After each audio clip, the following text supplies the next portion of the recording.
Hello everyone and welcome to 2025. In this video, I'm going to look back at 2024 and go through the money I made, how I made that money, where it came from, and also go through some of the behind the scenes details that I couldn't fit into the videos that I put out. I'm also going to go through my YouTube analytics and have a look at the money that I made from each video. So, start of 2024, I'm a new full-time furniture maker. I've just quit my day job in the IT industry and I was excited to pick up some work. The first video that we're going to look at is the Earn video, which wasn't actually my first project of the year, but it was the first video that I published.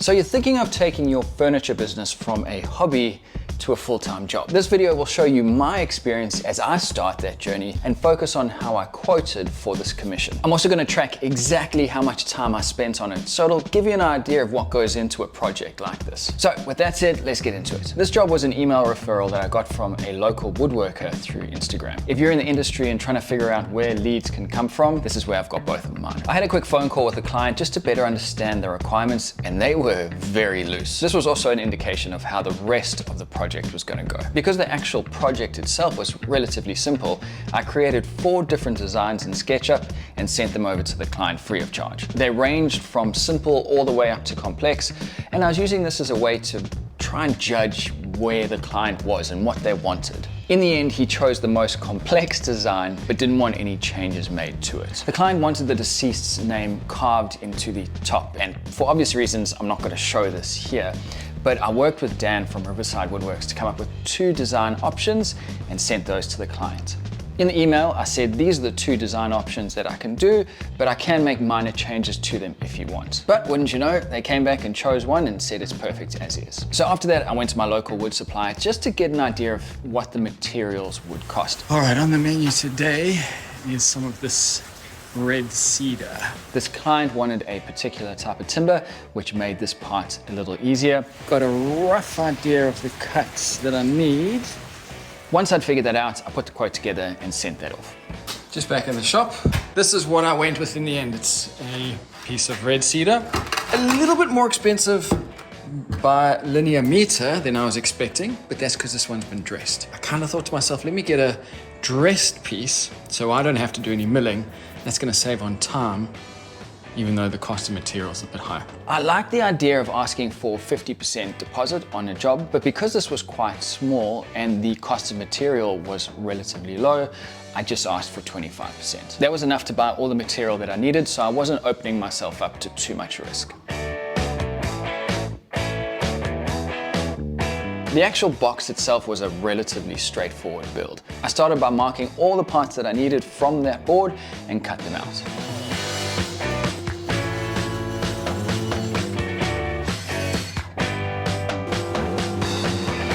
I also needed to glue up one panel for the bottom piece. I just want to point something out with this. It's a little outside the core of this video, but it may help you in your next project. This is the length of the board. I've cut it down the middle and I want to join these 2 together. So it's tempting to take this board and do that. The problem with that is I now end up with grain running this way and that way. Now when the light hits this, it's going to reflect differently on either side of this panel and you're going to notice it. So instead, a better approach is to take this side, move it over like that, and now you have all this grain still running in the same direction on this panel. It's just something small. I've made this mistake before. Hopefully you don't have to.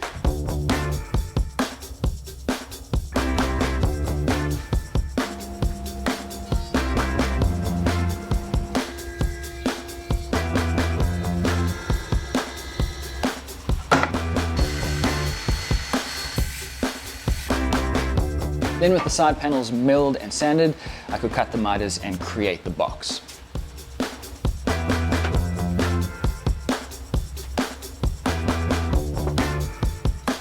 Using packing tape is something that I learned at a box making class. As you're wrapping the tape, you're pulling it and there's enough flex in that to squeeze all 4 of the sides together. It works really well, especially on smaller boxes where using something like a band clamp may be a bit cumbersome. The glue's mostly set up, so now it's time to flatten this box. What I'm going to do is run the piece through my thicknesser on an angle to try and avoid any tear out on the edges. And that'll make this face perfectly flat. Then I can flip it over, do the same again, and then I've got two perfectly parallel flat edges of this box. All right, next up, I'm gonna start work on the base and top for the box. And according to the drawing, there's a 10mm overhang on both of them. Having said that though, the client, based on the conversations I've had with him, isn't going to be concerned if it's a little more or a little less. As long as it has the basic same shape as the drawing that I provided, that'll be okay. And where this is really gonna work in my favor is for the top. There's that small pyramid piece. I don't have the exact size material left over that I need. It's just a little bit too short, but I can still use it and the overall design will still look the same. All right, first part done. That is the first layer of the top.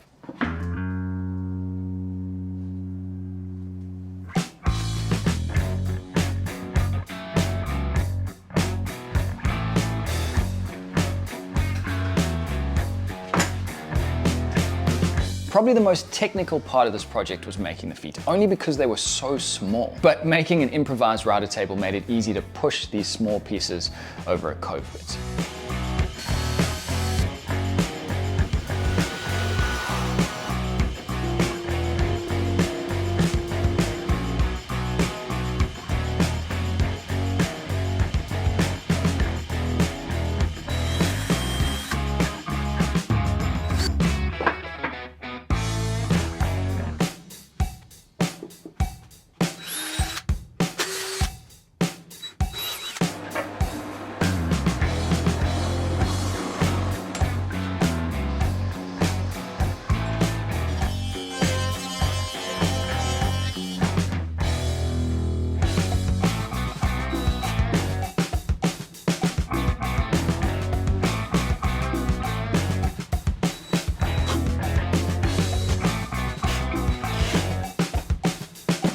All right, all of the parts are done, ready to go. The next step is just to do some shaping and some final sanding. Now, because this is such a soft wood, I'm going to go all the way up to 600 grit. I find with the harder, more dense woods, you don't really need to go past, say, 180 grit and you get a nice sheen, but with softer woods, you do need to go all the way up. Once everything's been shaped and sanded, I'll then glue this carving piece on top, and then I can call this one done. The only design requirement that the client had was that all of the corners and edges were rounded. After making the box, I left the corners rounded, but not a big radius.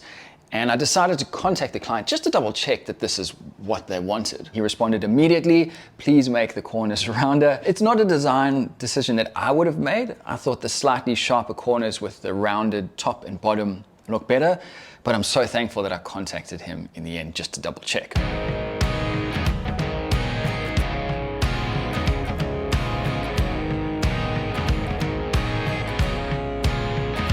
All right, the urn is done and the client is heading over in half an hour to collect. I'm really happy with how this one turned out and I'm quite proud actually to be handing it over. But really, I'm just excited to be ticking off the first commission for 2024. Okay, let's go to the numbers. Let's see if I quoted accurately for my time on this project. And ultimately, did I make a profit or was it a loss?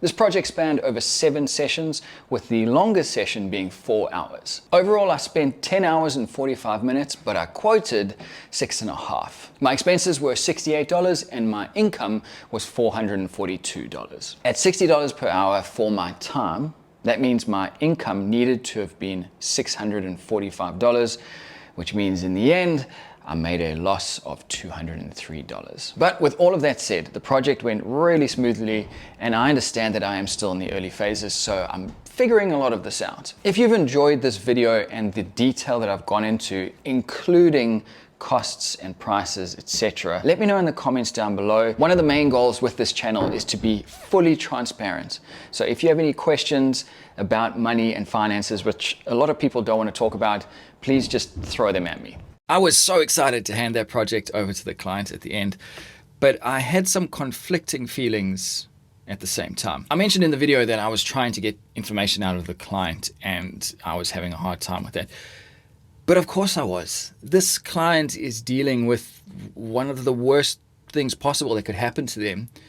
And they've got this furniture maker who's excited. And keep in mind that I was reining it in, but at the same time, I needed him to know that I was somewhat enthusiastic about doing the job for him. But he was going through such a hard time. It's no wonder he didn't want to hand over all these details or provide me with detailed drawings or go into detail on the type of wood that he wanted. Yeah, I'm sure there was a lot of pain and suffering for him in this time, and I really had to consider that whenever I was talking to him. There was one point in the project where I felt like I may have just been communicating too much, and I got a very short response back to something, and I thought that's probably where I've overstepped it. And from that moment, I tried to pull back and only contact him when I absolutely had to. It's obviously a fine line, and it's something that I'll get better at going forward. But that was a really interesting angle about this project. It wasn't just about the build. Something else, from a personal perspective, I figured out is that I have some kind of allergy to red cedar. Whenever I made cuts, my throat would just explode, which is why I have a respirator on for most of the video, and my skin would get all itchy and feel gross. So every day at the end of working, I would have to open up the doors, get the air in to get the dust out, and then close it up and get ready for the next day. And to this day, there's obviously still some of that dust in my workshop.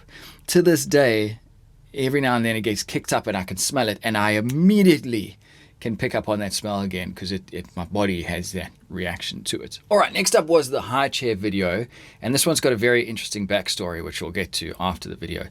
But the idea with this video was that it was all about time and racing the clock.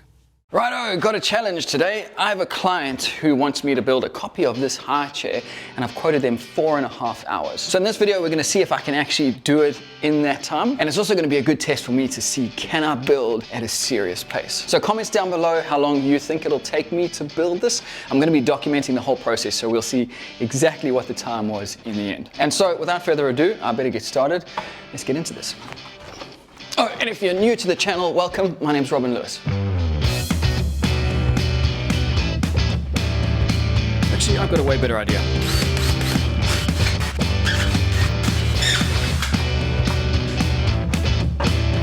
The client's asked to get the high chair back as soon as possible, so I'm going to do an outline of it, which I will reference from for my dimensions, and that way they can take it back today.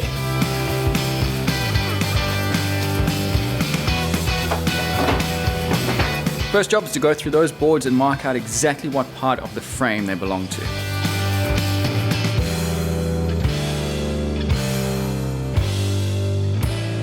Done. Okay, I've got pretty much everything here, but I do need to glue some parts together. The parts that I've got for the backrest, seat, and footrest aren't thick enough, so I'll get that glued up now, and while that glue's drying, I can continue working on the rest of the frame. Come on, let's go.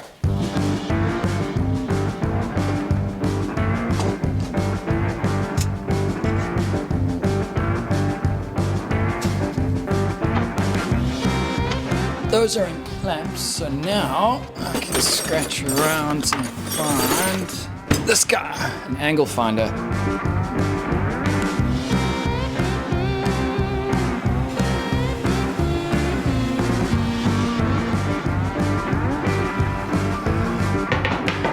With all the timber milled and the angles set, I could start cutting it to length. In the interest of saving time, I was going for approximate angles within a few degrees. The client would never know the difference, but if I was constantly redoing my cuts, it would seriously eat into my time.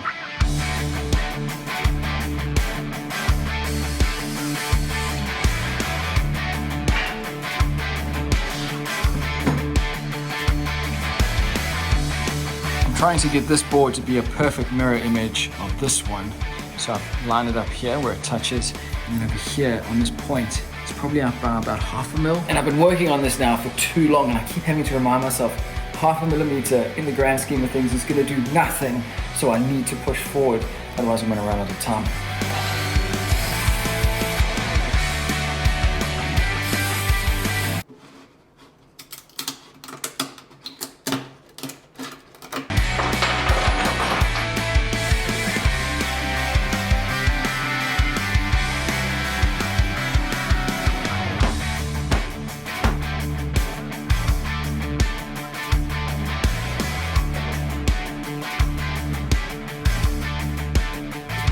The reason I'm gluing these two leg assemblies together on top of each other is so that I can ensure that they are exact mirror copies. Getting this wrong would create a bit of a twist in the chair, but this is a really easy way of making sure that doesn't happen.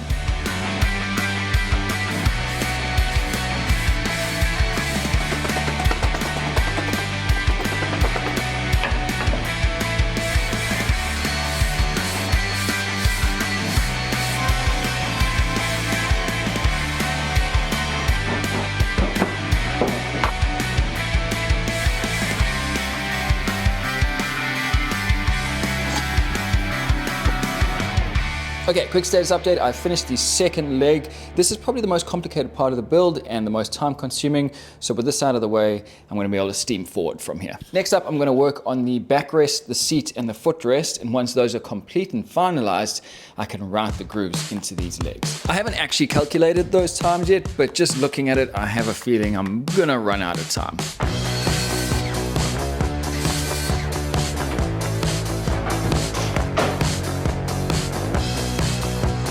I want to give this process some detail because there were a few questions about it in the YouTube Shorts cut that I posted a few weeks back. This is going to be why I don't finish this on time. I'm drilling holes through the side panels, then clamping the backrest and supports in place. Then I drill back through those holes in the side panels and into the backrests and supports, and this is how I align them. It's an easy way of getting everything lined up. However, the holes might not be dead center in the backrests and supports, and this is where a bit of confusion came in. This also made life a little more difficult with the threaded inserts. In that shorts video, I also explained using clamps to hold the timber together as the threaded insert was getting screwed in.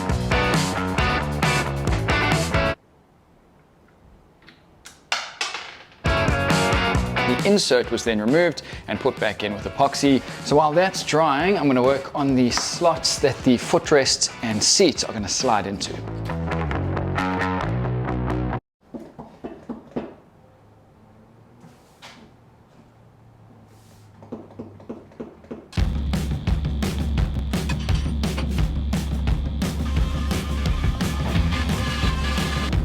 Let's go get a seat and test this.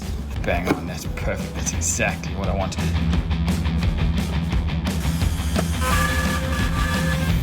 All right.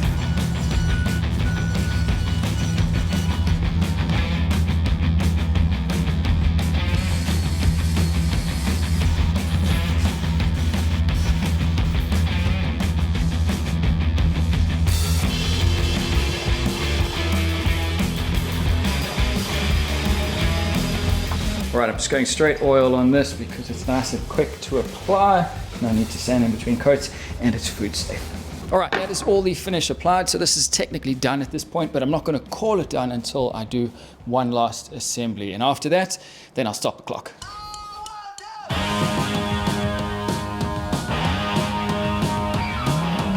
All right, here we go. This is the final assembly. This is going to be how the client receives it.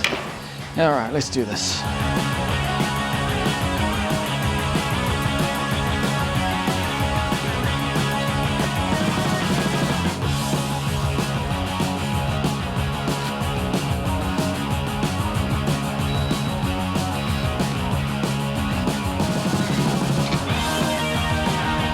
Just making sure that I have the nicest face showing.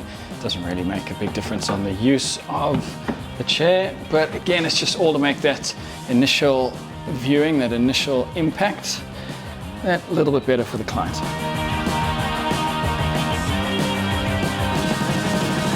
All right, quick Instagram post and we're gonna call this done. And that's the time, let's call it.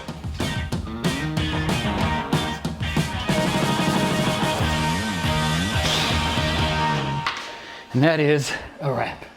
All right, let's get these numbers tallied up and see if I made my 4.5 hour quota. I'm pretty sure I didn't, but let's see how far over I went. This project spanned over 10 sessions and the longest session was just under 4 hours. My expenses were relatively low at $15.52, but that's because the timber was already paid for by a previous project. This is certainly a debatable subject on how you want to approach this, but my logic was there was no money leaving the business to pay for that timber. My income was $274.48. Overall, I spent a total of 16 hours and 45 minutes, but I only quoted 4.5. Missed that one by just a hair. For my time at $60 per hour, I should have made a profit of $1,005, which means I made a loss of $730.52. Fuck me. Well, I dropped the ball on this one. I was so desperate to get this job because it should have been easy because it's a project that I've already done. But in that desperation, it just completely clouded my judgment. This client actually turned down my original quote. I didn't mention this in the video, and that's absolutely fine for her to do that and try and bargain on the price. But because I wanted the job so bad, I caved, whereas I should have stuck to that original price. Having said that, I'm still in the early phases, so I am chasing work, but a $730 loss is just not acceptable. Well, on that cheerful and not at all cash positive note, thank you very much for watching. I'll see you guys in the next one. I have got to get my shit together. The seat and footrest, and once those are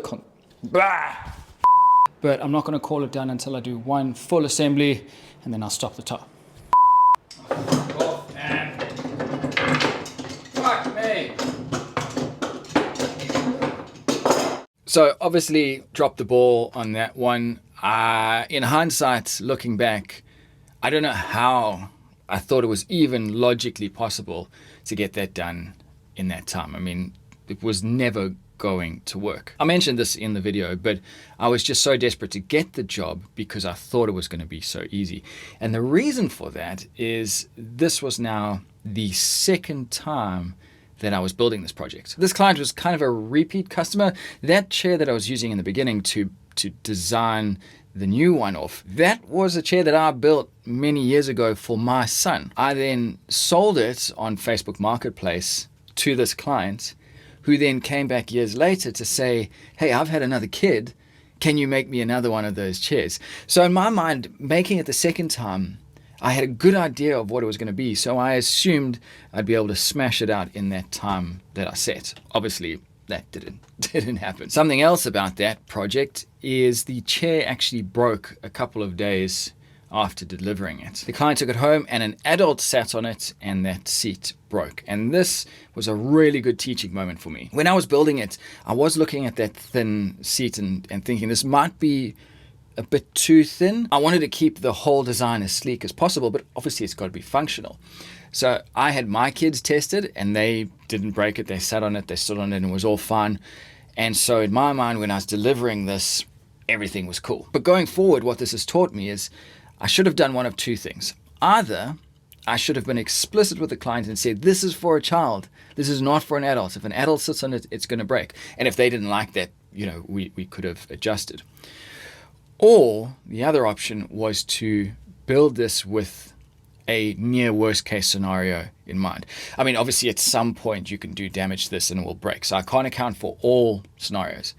But a grown-up sitting on the chair, pretty likely. I mean, there's a good chance that that's going to happen. So I should have built it with that potentially happening in mind. The client returned it and I fixed it free of charge. And on my second channel where I went into more detail on this, I had a lot of people in the comments saying I shouldn't have done that. I had some people saying I built it wrong. So it was quite a contentious subject in that video. But I decided to just build it free of charge because early days, I'm trying to keep my reputation up, and it wasn't a difficult fix. And then it was time for the big one, the Reptile Enclosure. And this was probably my favorite video of 2024. It was also one of my better performing videos. It was the second best performing video, and it was far and away my biggest project, both for the year, if not just ever. Oh, and this is also the one where the cabinet fell over. In 10 years from now, this moment will be what defined my career as a furniture maker.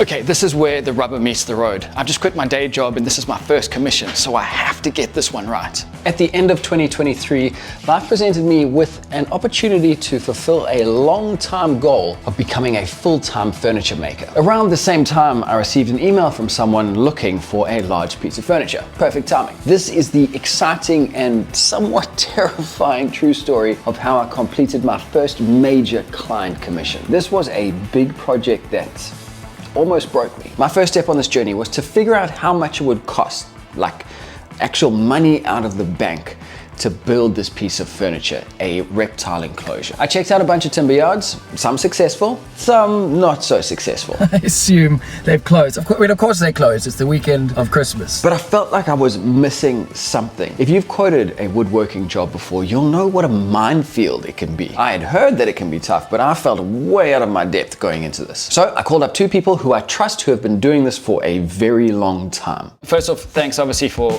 jumping on. I've costed out the materials, but I don't know the best way to go about charging my time. So do you charge a day rate, an hour rate? Is there a certain amount that you will always charge? I like the idea and principle of a day rate because it's so quote unquote easy to say, oh, that'll take me 2 days. The trap there is that you forget some critical aspects of the job. It's a really good exercise. I mentally build each job as I'm quoting it, and then I usually round up to the next day. Okay. While I didn't like that answer because it meant more work to come up with a figure, it did mean that when I went back to the client with it, I was a lot more confident. And on a side note, if you want to watch the full interview with Joey and Brian, I'll link to it in the top right-hand corner.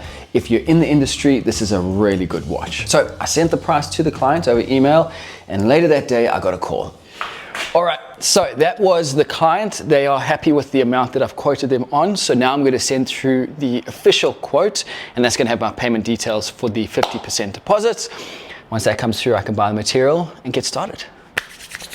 I'm on my way up to Studio Doubled to collect some wood for this commission. This is the first commission that I'm doing as a business owner, and I'm so excited about it. So this is all the big ash, not too much left, but they are getting in a new batch in a couple of weeks. Something to keep in mind is that big ash is about to become a very rare commodity with the logging ban. All right, loaded up. That is enough for at least the side panels and maybe some of the shelves, but I think I'll be back for a little bit more. All right, I have all the timber. Let's get into this. This next part of the project, which was frustratingly also the first part of the build, didn't quite go to plan. I had to rip a third off of these 140mm wine boards and take 2 of those thin strips and glue them together to make another board. However, even with a new blade, I was still having so many issues, and because it had to be relatively precise, it made it even more crucial that the cuts were good. Well, that was an absolute disaster, and if you track along this board, you will notice a massive taper. It turns out the reason that the blade was drifting is because I was cranking down too hard on the fence, and I'd actually been pushing the fence slightly that way. So this lock mechanism can obviously only take so much.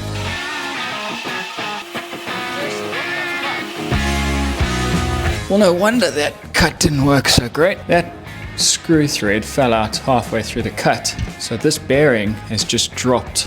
Yep. There it is. No wonder I was having to force that through. I am very lucky that that didn't just snap the blade, actually.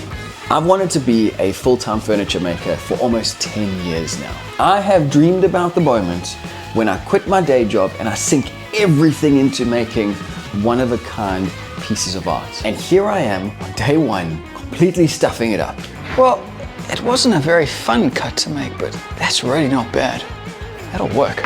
That was very unpleasant. I knew 140mm was going to be ambitious, but even with a new blade, I mean, you can see on this last board, I don't know what happened, if it was just the grain fighting me, but I've separated all of the thickest boards, the good boards, put them in this pile over here. I can start running them through the thicknesser, then I can thickness these the same size as this. If none of that makes sense, just keep watching.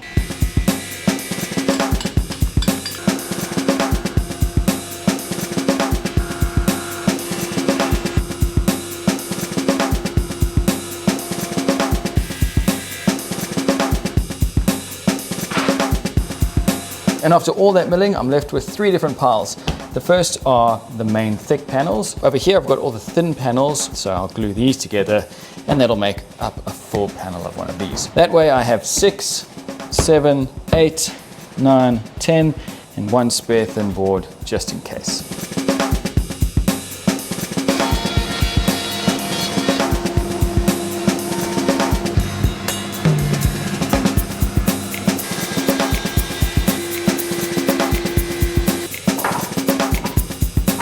And now with everything roughly at the same thickness, between 17 and 20 mil, I can put it all through the thicknesser one more time to get it all to the same thickness. The thinnest board here is 17 mil. I'm hoping not to go past that, but if I do, worst case scenario, it'll be 16 mil. And that's fine, that'll still work. Looking at the thickness of these boards, 16 is gonna be perfect. It's time to slow things down a bit now and take some time figuring out what order I want these boards to be glued up in. The nice thing about Vic Ash is that the grain is so obnoxious that even if your glue joint isn't perfect, it's almost certainly just going to disappear amongst the sea of grain lines. One thing you do need to be careful of though is the tone and color of the timber, because this can vary from pink all the way up to brown. And if you put a brown board next to a pink board, it is very obvious. You may have also noticed the arrows that I was drawing on these boards earlier. That indicated at the time which way I want to run the boards through the thicknesser based on their grain direction. Now I'm using them to make sure the grain of each board follows the same direction. Doesn't matter which direction it is, I just want to make sure it all flows in one direction. I got caught out by this on a personal project a few years back on a side table. The tabletop was made up of 2 boards glued together, and at the time I didn't realize, but their grain was in opposite directions. So now when I look at it side on, the 2 panels are glaringly obvious because the light reflects differently off them. As that light hits it and reflects in different directions, it's going to draw your eye to the fact that there are those 5 different boards, which is not what I want.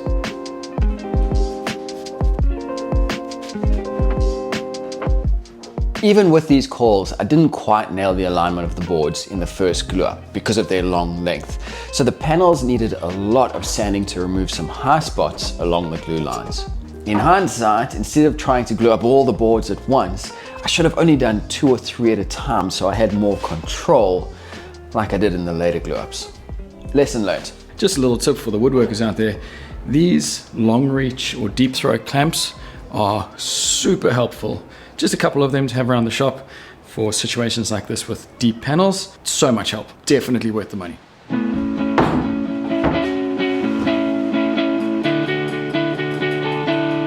Something I'm still trying to get my head around is the idea that I'm spending a lot of someone else's money on materials right at the beginning of the project. I spent over $1,200 on timber for this project. I don't think I've spent that kind of money on timber for myself. I was waking up to imposter syndrome every day for those first few weeks. I know for all of you furniture makers out there, this is not a lot of money. And for me, one day it won't be either.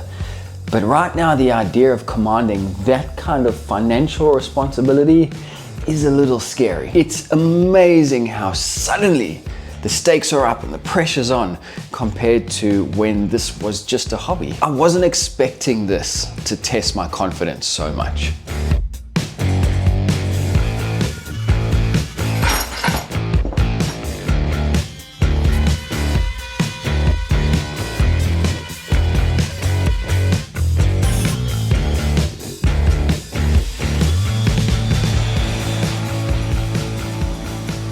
Moving on to the shelves next, I've been trying to do everything I can to not make that big 140mm rip cut, but I think I'm going to. I've got 2 choices. I can get dressed timber for twice the price, but it's going to take me half the time to glue the shelves up. So do I save on costs or do I save on time? You can really get stuck in a sort of analysis paralysis, but I think I'm gonna go with the cheaper cost option. I don't know with the dress timber what stock there is around town. And with that big 140mm rip cut, I'm gonna be doing shorter lengths. So that should make it a lot easier to run those boards through.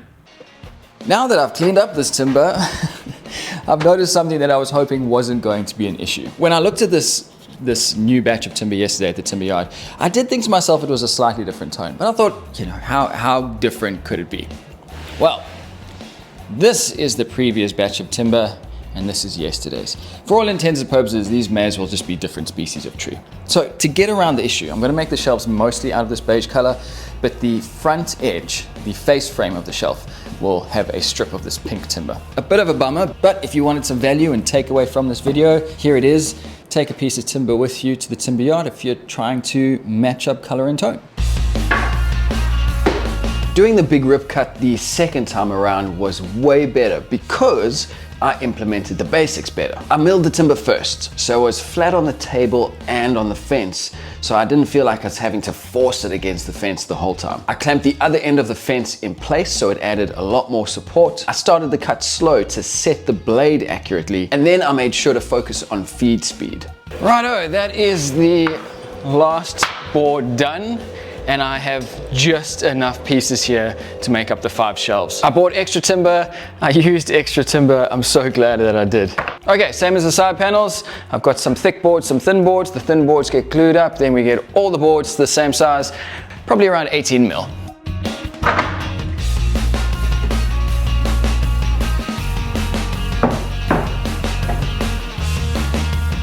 Now, with all the panels panelized, I could start working on the joinery. Finally. Nothing fancy here, just a few dados for the shelves to sit in. I clamped both sides together for this cut to make sure that the dados were the same distance from the floor, and this would mean that the shelves were level. I've over-engineered this joint in the past, but really this is all you need, and its strength will become apparent later on in the video. All right, time for a cleanup. Look at this.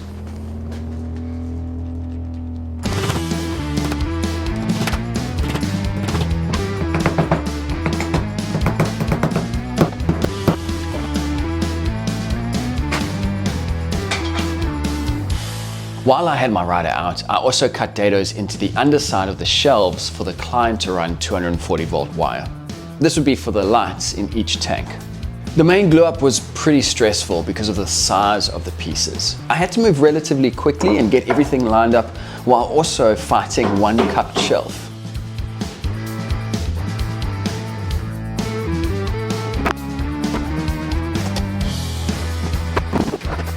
After getting all the shelves glued into the one side, I sat back, took a breather, and figured out how I would get the second side glued in place, and then I got back into it. You can see towards the end of the video, I dash out of the workshop. I'm going to my car to get some extra ratchet straps as a last ditch effort to try and cinch everything together. It's like no matter how much you plan out a complicated glue up, there's always some kind of surprise midway through it. This was a pivotal point in the build because everything up until this moment and everything after it could have been fixed relatively easily. But if I'd made a mistake during the glue up, it would have required a serious amount of work to fix it. Thankfully, everything went together mostly as expected, and it only required a little bit of planing on the back of the middle shelf. The top and bottom shelf were glued and screwed in place, and that was the cabinet all glued up. For the back panel, I used a 9mm sheet of hardwood ply. I screwed this into the back of the cabinet first before moving it because this would brace it and potentially stop it from racking, which unfortunately came in handy later on. Hang on a minute, that fit first time. I might even call myself a woodworker.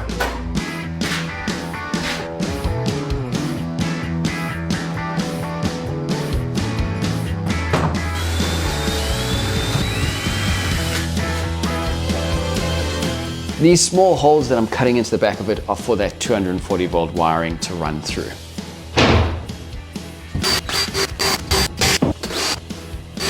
Then this happened.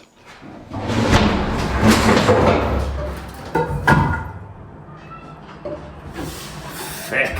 At this point, I was very close to just handing back the deposit to the client and throwing in the towel. Not that I couldn't fix the damage, if there even was any, but it just felt like the last straw. I think it's stuck. I can't lift this by myself. I don't think there's any real damage.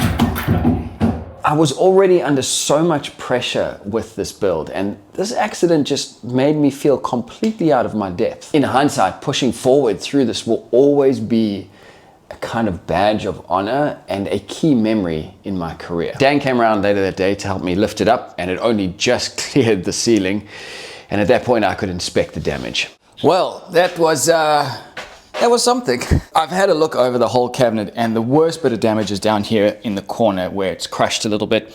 There's a bit of a split, but with some epoxy that will stabilize completely and you won't even notice it. Other than that, there's a bit of damage on this corner, but since adding some water to it, the grain has just plumped right up, and once I round that over, you're not even going to notice it. So really, all things considered, it came out mostly unscathed, and this is a great example of why you build with hard timber. So, crisis averted, I was back into it. That is a lot less racking than I was expecting. The back panel required cutouts to allow for airflow, and these needed to be covered with a mesh. And the client specifically asked that that mesh was accessible so it could be replaced if necessary.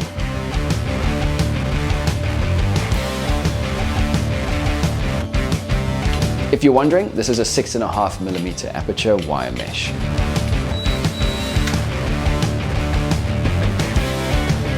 With the back panel off, I could then clamp the face frame onto the cabinet. This is using that pinker timber that I mentioned earlier that would match the side panels. This timber was also giving the shelves a little bit more strength to stop them from sagging.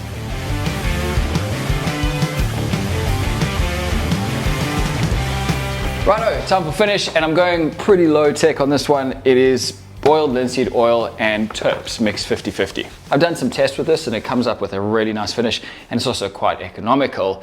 So for this application, it's pretty perfect. Then I needed something for the Perspex doors to slide in. To give the Perspex something to slide in, I'm going to be using this aluminium track, and then to finish that off, I'll be using some of this aluminium angle. This is the part of the build where I really got into my groove. All of the hard parts were done, so now I could just focus on making the small details as good as I could get them.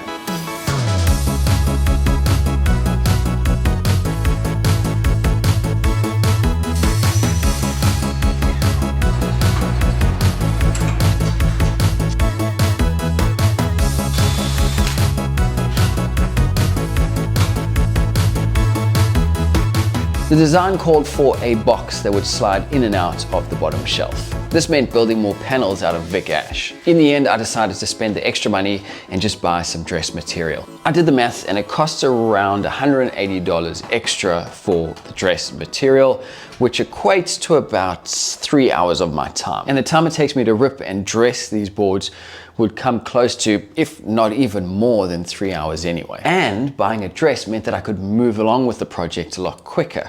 At this stage, I'd already been going for around 2 months. I'm building the box sides up, stacking the boards to make it look like a box join. With the 2 long sides done, I could route a dado into the 2 short pieces, and this would help align everything during glue up.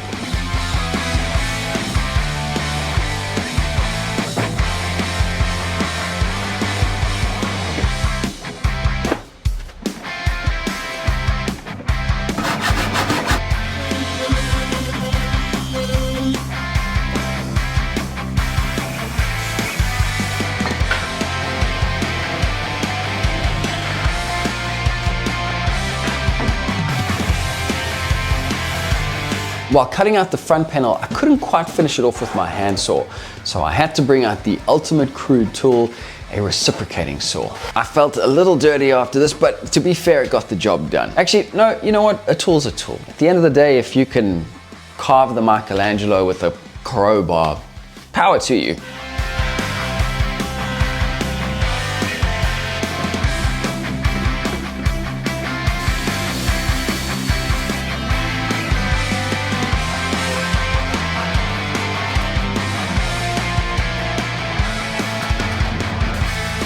For the lid, I used butt hinges. I know, having said that, half the audience is currently leaving, but stay with me, I have my reasons. Using internal hinges, of course, would have looked more slick, but I don't have a lot of experience with them yet. And more importantly, this is still a very functional piece of furniture. So spending time on hinges to figure out how they work is an expense that neither I or the client would want to take on. You may be looking at this thinking, it's a bit strange that there's an overhang on the back by the hinges. Normally you would have the top panel or the lid flush with the back. But the reason for that is there's going to be a cable, a 240 volt cable that's going to come out of this lid that goes to a light underneath this lid. So when this lid is opened, if that gap wasn't there, then that wire would get pinched. Then it was onto a material that I hadn't used before. I've got the perspex out. I've got my fence for cutting a straight line. Now it's time to cut this. I was a bit nervous cutting into this because I'd never done it before, and each sheet cost $70 and took over a week to arrive. So if I'd made a mistake on this, it would be costly. But I got a new blade with a high tooth count, and it cut flawlessly. I don't think I'm taking this mask off until I'm outside and at least 10 meters away. What a mess. And everything sticks to everything.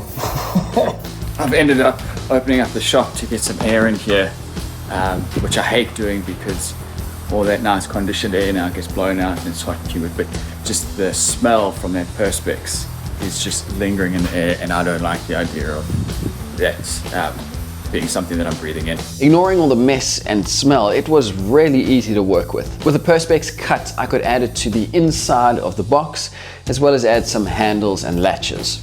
I found out later that this box would most likely house a red-bellied black snake, so keeping it closed and locked was pretty important. Adding some felt tape to the underside of the box would help it slide in and out. I've used it like this before and it works really well. All right, I'm reaching the final stages of this build. I am so excited. There's just a few more small bits here and there that need to be buttoned up. For example, adding feet, putting some latches on the box. I've got to pull all the film off the perspex. So that's what I'm taking care of today. And then tomorrow, the client is coming around to have a look at it and make sure that functionally, everything is correct. The last thing I want is to deliver this to him and then we find a problem and it has to come all the way back. So tomorrow he's going to come around, make sure he's happy with everything, and then on the weekend, in 3 days time, I'll load it up and deliver it out. It is so close, I almost have my workshop back. The client was happy with everything, so Dan came back around to help me lay the enclosure down. That way I could oil the top and bottom and add the feet. And then it was moving day. All right, here we go.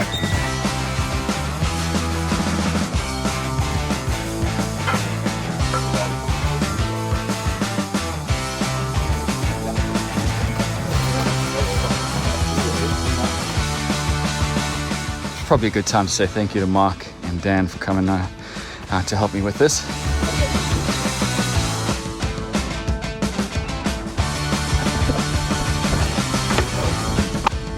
All right, all loaded up, heading across town. On site, we removed all of the film off the perspex and got talking to the client about what his plans were for the enclosure. He showed us some of his snakes, which was pretty cool, and where in the unit he planned on putting them. Unfortunately, at the time of publishing this video, he hadn't finished setting up the tanks, but as soon as he does, he's gonna send me a photo and then I will post it so you get to see the finished result. Done. Standing back and looking at the enclosure, I think it really suits the room in both color and style. But hey, either way, the client was happy, so that makes me happy. So at the end of the day, I managed to complete my first client commission, deliver it successfully, and leave the client smiling. That is a win in my book. All done. I am pretty tired. That was a lot of work to get that across town, but I'm so excited. Look behind me. Nothing. Space. So much space. Oh, it's good to have my workshop back. You'll notice I haven't shown any financial details in this video like I have in previous videos. And that's because of the scale of the project. I never went into this expecting to be paid for all of my time. I didn't lose money, but I certainly lost track of the hours that I put into this. But as the first of hopefully many client commissions, my gauge for success was completing the build and following the client's design requirements. Thank you very much for watching. My name is Robin Lewis. I hope you enjoyed this video. Take care, and I will see you in the next one. So that project took a lot longer than I was expecting, and it seemed to just take up my life for those first, I think it was 3 or 4 months. It was a lot for me to do, and it was a scary project as my first one, but I'm so glad I did it. As I said, the video did well, and there's 2 reasons for that. The first one is it was just thumbnail title gold. Me with my head in my hands, the cabinet falling over, something about a mistake or an accident. It's the perfect combination. But also, starting the video with that drama of it falling over, that just hooked people in. And it's funny, as that cabinet was falling over and it hit the ground, my first thought was, oh, this is going to be such good content. Years of doing YouTube or content in general changes the way you think. Any big dramatic moment like that, that's just the best and worst thing simultaneously. A little interesting fact, the client for that Reptile Enclosure is friends with Mark Dana Made here in Townsville. In terms of the project itself, next time I will absolutely be using plywood. Using solid wood was a challenge, and it may have saved me a little money in the short term, but in the long term, I spent so much extra time milling and processing the material. And then with the accuracy, it was really difficult to work with these big panels and get them as square as I need them to be for the different types of joinery. Because this was my first project of the year, I wanted to keep that client. So I thought, bring the cost down by saving on the materials, and I'll absorb the extra time needed to process it. But going forward, if anything like that comes up again, it's going to be plywood. 100%. And then the last story, when I was on site with the client, I was taking the plastic off the perspex, getting everything installed, getting the doors in, and I went to show him some little stoppers at the end of the channel. So with those doors, to make sure that the doors didn't go past a certain point so that you couldn't get your fingers into the finger holes, because if the finger holes went behind the aluminium channel, it was difficult to get the doors to open and close. So I put these little perspex stoppers in the channel where the doors were sliding. That way the door could only open to a certain point, and I super glued it in place and it was fine. And I went to show the client how this works, and I was a little bit too aggressive with it, and I slid the door and it just knocked that stopper straight out. Obviously in the workshop when I've been working with it, I've been quite gentle and it wasn't a problem, but I slid this across, bang, hit this thing, and it popped out, and I just thought, oh, this makes me look so amateur. Luckily the client, as I talked about in the video, was such a good dude and fantastic for the first client that I have to deal with. He was so understanding, he was so responsive, and when this happened, his immediate reaction was, Dory, I'll get some super glue and just stick it back in myself, which was amazing. But it was just this horrible moment of, I'm trying to be professional. I'm trying to show that I am in charge of my product and this moment. And to have that happen was just such a, oh, this is bad timing. All right, next up is a video about this, The Office. And this unfortunately was a very poorly performing video for the year. And it hurts a little bit coming off the back of the Reptile Enclosure. I am super excited about this one. Over the next 2 videos, I'm going to be building possibly the smallest functioning office you've ever seen in this unused corner of my workshop. It's going to be dedicated to video editing and recording voiceover, so it will need to be acoustically treated. And because of the small size, I'm going to have to be clever in how I utilize this space. In this 2-part series, you're going to see all the wins and most likely fails of how I turn this 4 square meter space into my new office for the business. I am so excited. Let's get into this.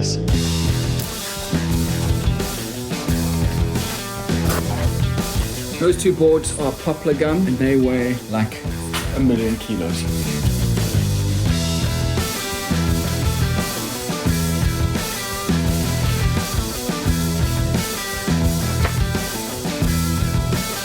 So first up is building the frame, which I don't need to tell you about it. I'm just going to show it to you. But there are a couple of things that I need to keep in mind while I'm doing this. There's also a few things that are going to be done in a particular way for particular reasons, but I'll let the video play out. I don't want to spoil anything yet. But overarching all of that is I'm trying to get the most real estate possible out of this space. So whether that be by length or by height, It's a very limited space, so I want to maximize it as much as I can. And I should also point out that I'll be using best practices as much as possible during the build, but I'm not following any kind of local code. This is going to be a lightly built room, so it can be pulled down relatively easy. And it's certainly not going to be an addition to this house. But if you do see anything, leave it down in the comments so everyone else can learn and I can get that engagement. I wanted to quickly talk about the color of this pine stud material that I'm using. It is very red or pink. Here in Australia, we color the timber material that we use for framing. It's either going to be blue or red like this. In the south, they use blue, and then up here in the north of Australia, we use red. The difference is the type of termites that you get in the north and the south. Up here, we basically have turbo termites, so we have to use a very specific and strong type of treatment.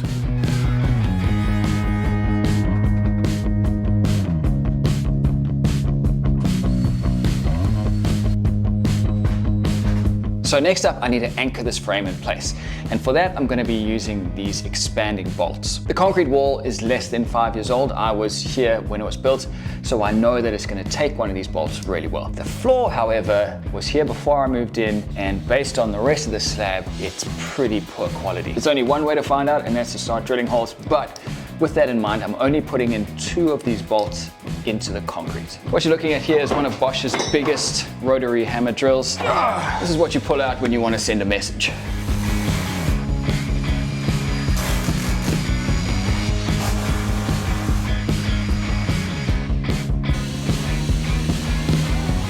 It's also worth mentioning the 2 bolts going into the concrete are going to be on the strike side of the door and the hinge side of the door, because those are the 2 points that are going to experience the most force regularly.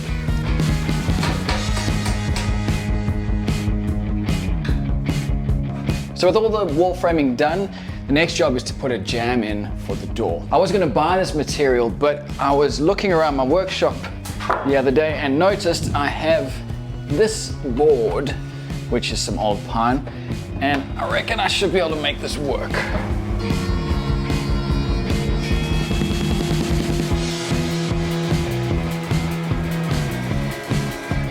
The placement of this door was intentional to help with jointing longer boards. This office blocks off some of the in-feed space for my jointer, but if I need to access that space, I can simply open the office door and I get an extra 1.2 meters. Got a whole lot of timber lying on the floor over here, as well as this over in the corner, and that is going to be used to cover this wall. The goal is to end up with a wall of different species of timber. So I'm going to mill this down to all the same width. I'll then set that aside. I can then move on to the next lot. I'll do the same with that, get that all to the same size, and then eventually I'll have a big pile of slats that I can start nailing to the framing.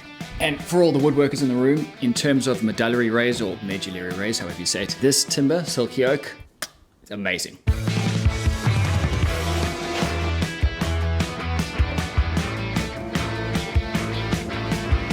The majority of this pile would end up being Silky Oak, but I tried to vary the color and tone as much as possible. Here's some old 70s pine.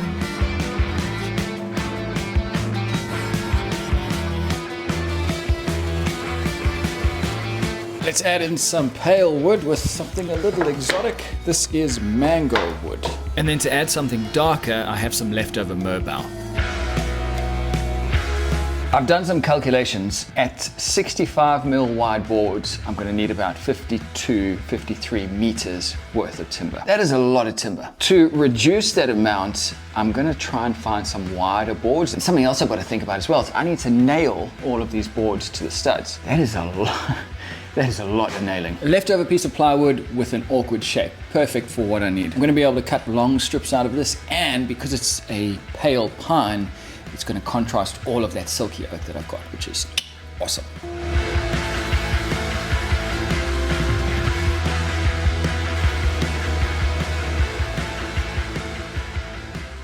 Next up, I'm working on the ceiling, and it's going to be made up of plywood attached up into joists. I use the term joists in air quotes because I'm going to be using some of this 70 by 35, which you wouldn't really associate with joists. It's too thin to take any kind of load. But again, because of this setup, there's going to be very little load on it. I've done a little bit of testing with these and they're going to be absolutely fine.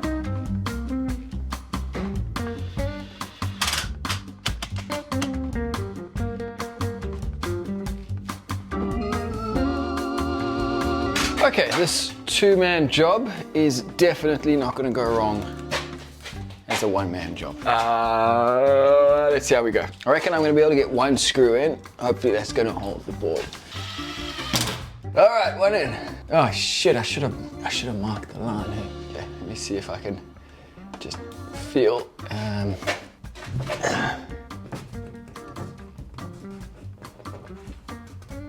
There? Yeah, got it. Next bit's easy. That went better than expected. Got the wrong bits on.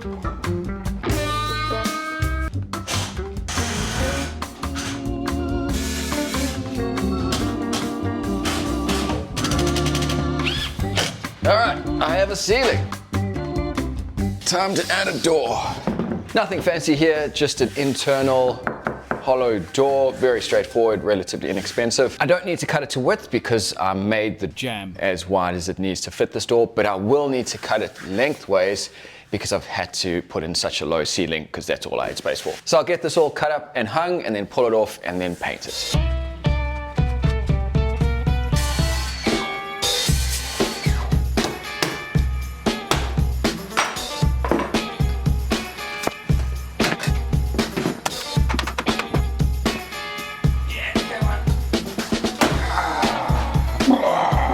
The reason I'm going to town on this thing is this is the perfect size to fit in that cavity. So if I can get all of this material off, then it will just slot straight in, easy done.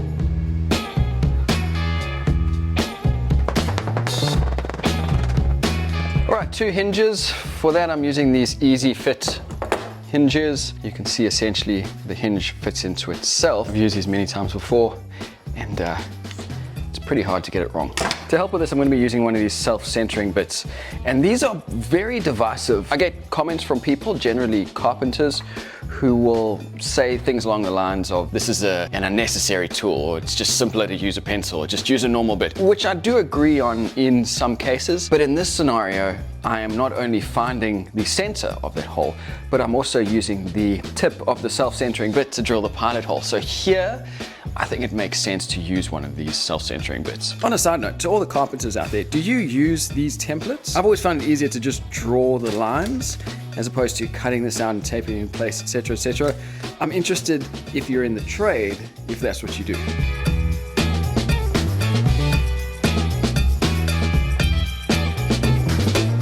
All right, so that's all the cutouts for the door. I'm not going to do any more with the hardware because this needs to be painted first. And that is going to happen at the same time that I paint the room. That is all of the downlights ready to go. But again, I'm not going to install anything until all of the painting is done. It is that time. I have done everything I can. There is nothing more that I can do until I paint this room. You can see the absolute joy on my face. I love painting. I'm not going to subject you guys to that, so I'm going to paint this, and then when I'm done, we can reconvene and carry on with the fun stuff. All right, it's been a few days. The painting is done. There's a couple things to mention on it. I've gone with a flat matte black. I really like the look of black walls. And I've gone with a flat finish because I think it helps to just remove all of the light. I want my monitor to be where the light comes from, nowhere else. It's kind of like the logic that's followed when you build a home theater. You put felt on the walls to trap all of the light and reduce the reflections as much as possible. Something else to mention, I rolled the first 2 coats, and then the 3rd coat, I used a spray gun. It's the best way to get into all of those small pinholes. And then lastly, the lights are installed. I've gone with 4 down lights. They are 6 watt, so very low watt LED lights, but I've put a few of them in. So it really gives you a nice spread of light instead of having one bright light coming from a single point. I could be filming in here at some point, so I want to spread that light as much as possible. It just looks better on camera. All right, now I can continue with fitting this place out. That's all of the screws that I'm putting in for now. Later on, I'm going to be putting in a desk and some shelves and all those brackets. I can hide these screws behind them. Also, don't worry about that stamp. The bottom half of this underneath the desk is going to be painted black. Forgot that there's a slope on this, so now the door's caught. I'm gonna have to scrub the floor.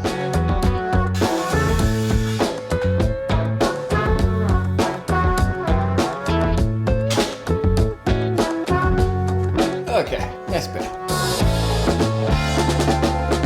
I nailed on this door jam. I mean, what are the chances of these nails being right where this strike plate's gonna go? Actually, I got a better idea. What if I just push that nail all the way in? Oh, that was easy enough.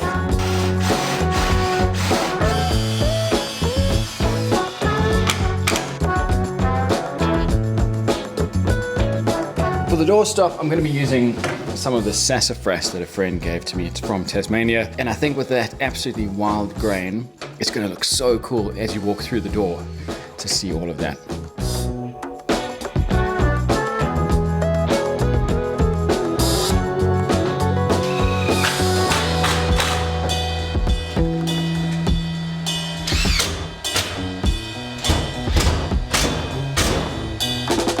And with this side panel done, I can now move on to the main feature, which are the horizontal slats across this wall. I'm gonna start from just above the door and work my way down. That way I get one solid band across the top.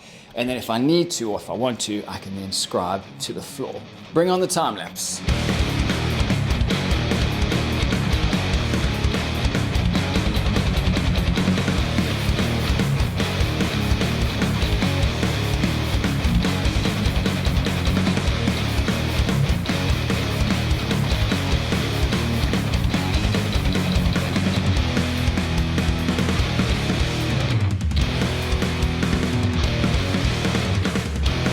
So far, everything is going well, but there are a few gaps starting to appear. I mean, I knew there were going to be some gaps along the way, but I'm worried they're starting to compound. So let me have a look with this straight edge.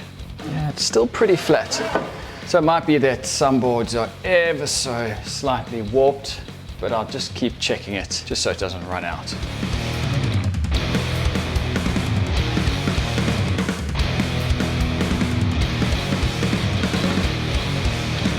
All right, main wall is done.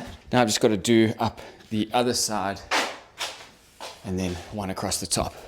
So now with the outside of the wall taken care of, I can turn my attention to the inside. These insulation bats are going in next. One of the goals of this room is to record voiceover, and I'm pretty sure you can hear the echo that I'm generating right now, which is unacceptable. So to reduce that, this wall and this wall are going to be filled with insulation wool, earth wool here in Australia. And then instead of putting plasterboard or some kind of hard material over the top, I'm going to add a fabric. That will essentially turn these two walls into giant acoustic bats. And then down the line, I'll probably put another acoustic bat on this wall and some up on the ceiling. But I'm getting this done in part one because this will be the wall. It's not something that I'm going to add or remove later.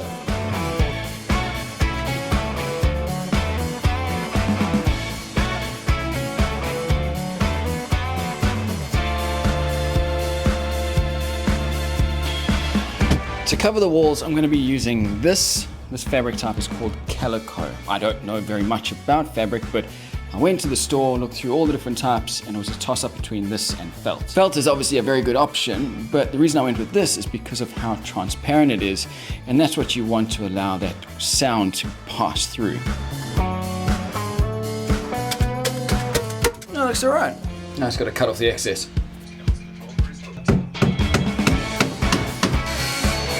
Then came 3 days of adding these pine furring strips over all of the stables. The design evolved a bit as I went, but I knew I wanted the light timber against the dark fabric. And the last step was to create this window frame out of silky oak. At this stage, the video is getting a bit long, so I won't go into detail, but it's just a basic frame that got glued onto the wall. And that brings us to today with the completed room behind me. I just want to reiterate, this is part one of a two-part series. In the next video, I'm going to be doing more acoustic updates, putting in some kind of an exhaust fan to get the air flowing in there. I need to add a desk and shelves and other small bits here and there to turn this from just a room into a functioning office. If you have any questions, leave them down in the comments below. I'll try and answer as many as I can. But thank you very much for watching. My name is Robin Lewis. I'll see you guys in the next one. Now, obviously in that video, it's just the shell, whereas what you can see behind me now is a fully installed office. I've been working here for months and it's been fantastic. Having an office space that isn't in the house has been so good because it allows me to separate from my home life. So I'm in a high-set Queenslander. Above me is my living space. Down below me is the workshop. So when I come down here, I'm working. When I'm up there, I'm not working. And there's that delineation and it's great. But the video did really badly and it's made me hold off on bringing out part 2 because I'm worried that the video itself is fundamentally wrong for this channel. You see, YouTube wants you to be very laser focused on your niche. So I'm a furniture maker and I'm targeting my business process or the business of being a furniture maker. If I then suddenly went into how-to about how I'm building my furniture, that's too diverse. YouTube wants you to be super specific on what you're building and stick with it the whole time. Back in 2023, in August, I dropped my concrete countertop video, which was my best performing video for years, made me a stack of money. But I dropped it because I wanted to make sure that my channel now, in the direction that it's going, is all about furniture making, nothing else. So if I've got some video that's doing concrete countertops while I'm going in this direction, it's not going to work. So I dropped that video. And so with that in mind, building this office, I loosely related it to the business, as in the business needs an office, which it's correct, but it's not about the business process, the money, the profit and loss of the business. And I can't help but think, I might be wrong, I can't help but think that could be why the video flopped. I'm in the process of editing part 2 with all of this, and it probably will come out in 2025, but that's why it's taken so long to come out, is I'm just a little nervous. All right, next up was the Silky Oak outdoor tabletop. You would think 15 mil to play with and mill out, that should be enough, but they're just so messed up that I don't even think I have 15 mil.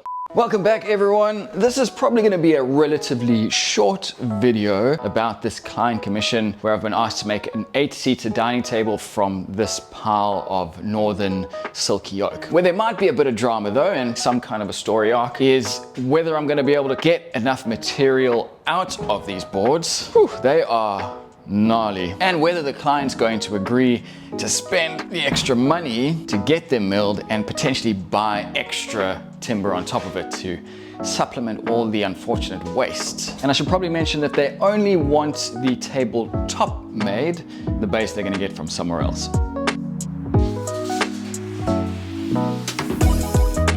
These boards are just so gnarly and twisted. They are all around 40 mil thick, and for a tabletop this size, I don't want to go less than 25 mil thickness, so you would think 15 mil to play with and mill out, that should be enough, but they're just so messed up that I don't even think I have 15 mil. So what I'm going to do is suggest to the client that I rip them all down. That will get rid of a lot of the twisting. The thing though is I've got to now convince the client of taking these beautifully wide boards and saying to them, you're no longer going to have a table with wide boards. I did speak to him about it briefly, so I'm sure he'll be all right. But that at this stage is, I think, pretty much the only way I'm going to make these work. All right, I'm back. It's been a couple of days. The client has agreed to the idea of cutting these boards thin, less than 100 mil. So that gives me a lot of room to play with. I'm now going to start working through the boards, cutting them into strips. And once I've done that, I'll see what I get out of the pile. And then I can make some kind of determination on whether I need some more timber from my local timber yard. Time to make some sawdust.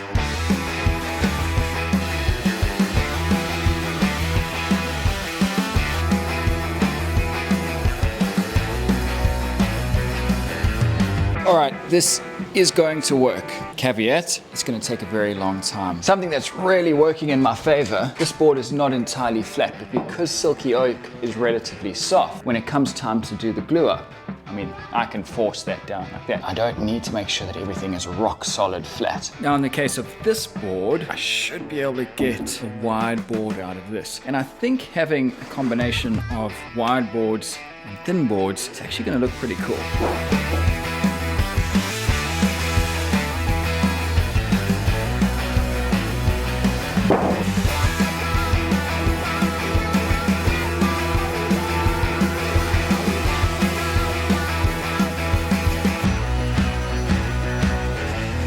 Cutting with the circular saw is definitely a lot messier, but it's way easier to take a tool to a big piece of timber as opposed to trying to push this through the bandsaw.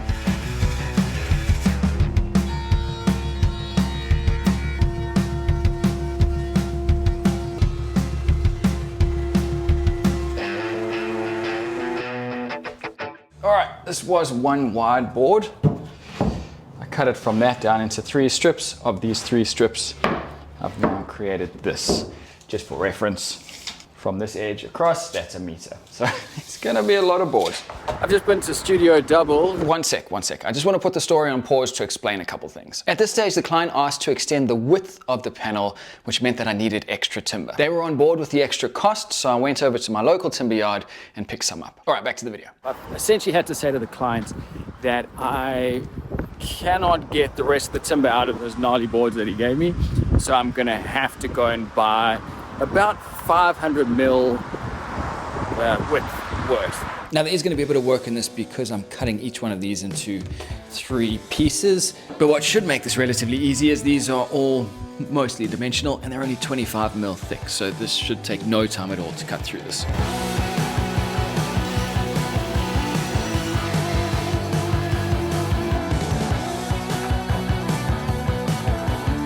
Right, so I'm getting towards the end of the width that I'm after. I've got about 200 mil left to go. In the interest of doing multiple things at once to save time, I'm gonna start the glue up process now. That can start drying while I continue cutting more strips. Now it's very tempting to try and glue all of these boards up in one go. I have the clamps for it, but I'm almost certainly going to misalign these boards. So I'm gonna need to take more off when I flatten it, and that's no good. I've only got about 5 mil to play with. I've tried to do big glue ups like this in the past, and I've got it wrong, and it just screwed me over for the rest of the project. So this time around, I'm gonna spend a little more time on the glue up, but I feel more confident about the end result. To help add to the panel, I had some Silky Oak kicking around the shop, which I used, and I charged the client the same as what it cost to buy it from the timber yard. At this stage, I was running panels as wide as my thicknesser could accept. I would get one side flat and then flip it over and then reference off that side and then get the other side flat. I couldn't go any wider than this, so this left me with 5 panels that all needed to be glued together to create the final piece. Cleaning up these boards also uncovered an issue that I needed to fix before moving on. So one of the glue lines didn't quite come together as much as I'd wanted. There's a tiny gap. So to make sure this doesn't split any further, I'm gonna throw in a bow tie. This is the underside, and that'll keep it together for good. I like to use bow ties because I think they're a good look, but because this was on the underside and probably never going to be seen, I didn't bother checking it with the client. I do like the idea though that maybe in years to come one of his kids are going to notice it and it's going to be this big discovery and a cool memory for the family.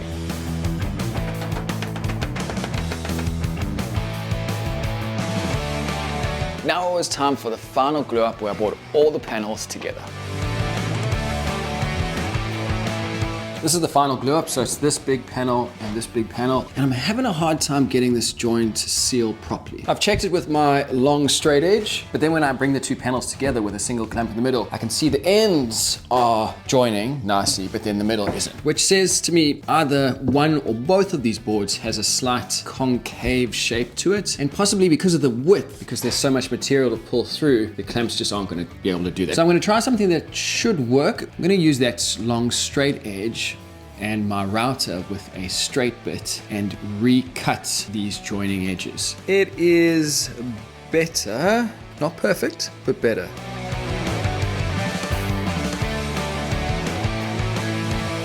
All right, the glue up went fine. All of those small gaps seem to have been filled with glue, and the bead of squeeze out along it was very consistent, which normally means that it's a decent join.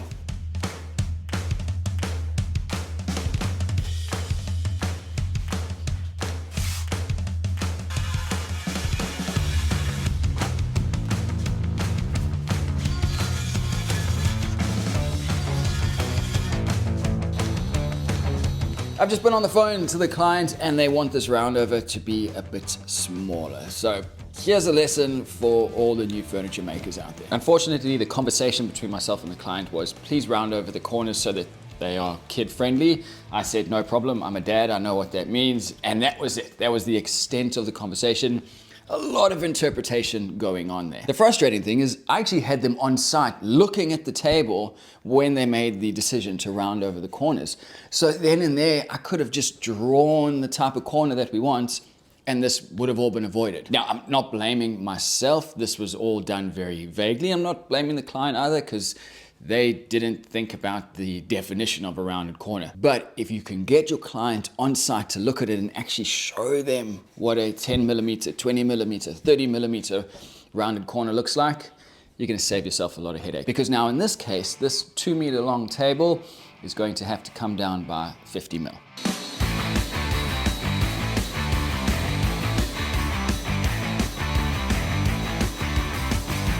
While I had the table flipped over with the underside on top, I used this opportunity to cut in a drip edge. If you're interested in drip edges and want to know more, I'll link to a great John Peters video. All right, this is the finish that I'm using for this outdoor table.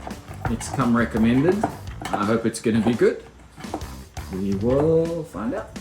Because it's gonna be an outdoor table, there's a bit of tint, and this will help against UV protection.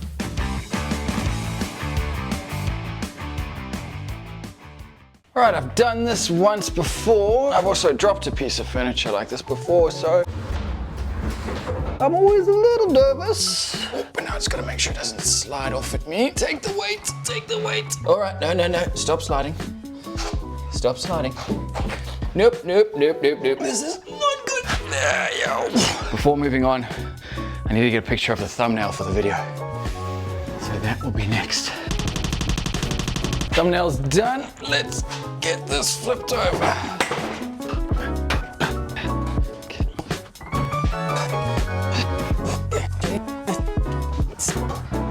Wait.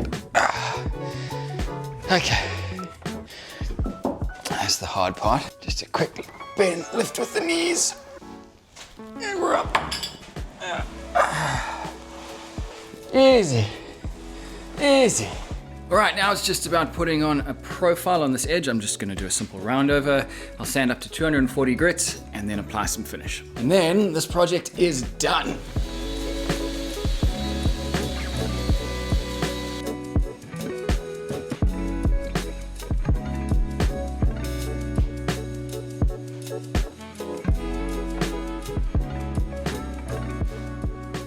Okay, so that is the end of this project for me anyway. This is the table being stored now for 2 weeks before the client comes to collect it. They are then going to get the base built and installed. So unfortunately, I don't have any final shots for you, but this channel is all around the business side of things, and for me, this is where the business transaction ends. And you may have finished watching this video thinking, well, that was a bit of a boring video, but one of my goals at the start of this year when I announced this channel was that I was going to be transparent about pretty much everything I do. Some of the builds are going to be boring, some of them aren't going to be interesting, but I still think from a business perspective, there's a lot to learn and a lot to see here. The numbers and money that comes in from this commission are still really important to the future of this business. And so with that said, let's have a look at those numbers and see how I did. This was a relatively slow project starting on the 8th of May and went for just less than 7 weeks. This client wasn't in any hurry, and there were a few minor hurdles along the way that we had to resolve before moving on. I worked on it for a total of 10 sessions, and that came to just over 1,000 minutes worth of work. I spent out of pocket $223.44. That was for the extra timber to make the panel a bit wider and also the finish that I used. But keep in mind, the client provided the majority of the materials, so there wasn't any big spending up front. And I received just over $1,000 from the client. That included those extra line items for that additional timber. In terms of quoting accuracy, I spent 17.45 hours working on the project, but only quoted 13. While there is a difference in that, it's a lot better than my previous job, the high chair, where I was off by a nautical mile. Working an extra 4 hours for nothing, in my books, yeah, that's all right. For the next figure, I'm doing away with the idea of costing my time to work out whether I made a profit or loss. In the high chair video, a number of people left comments that made a lot of sense, essentially saying I wasn't losing money in that time if I didn't have a job that I was missing out. So even though I'm 4 hours short in terms of what I quoted, those 4 hours wouldn't have necessarily made me money somewhere else. So to say that that's a negative value on my profit loss measure is a little bit harsh. That left me with a total profit of $781.56. I'd like to believe that one day in the future, that 4 hours of lost work will become an issue because I'll have enough work coming in. But for now, I'm just gonna take the pressure off myself a little bit and just concentrate on the money coming in. All right, well, I hope you enjoyed that video. This is going to be a beautiful table. The video itself might have been a little boring to watch, but I hope you got some value out of it. I've got another project in the works at the moment, which I'm busy quoting on. This is gonna be an interesting video. I'm very excited to share it with you guys. But for now, thank you very much for watching. Take care. My name is Robin Lewis, and I'll see you in the next one. This was the first project that I would call tedious, and I'm saying that with a bit of reservation because I don't want the client to think that I didn't want the job. Of course I did, and I was very grateful to have the job. But it was the first time I felt myself waking up in the morning going, ugh, I've got to go downstairs and work on that table. It was just a very physically demanding job because essentially all I was doing was milling, just milling the whole time. And I was having to carry and move around these big, heavy boards that were twisted, so the actual operation was a bit unpleasant because I was fighting the boards the whole time.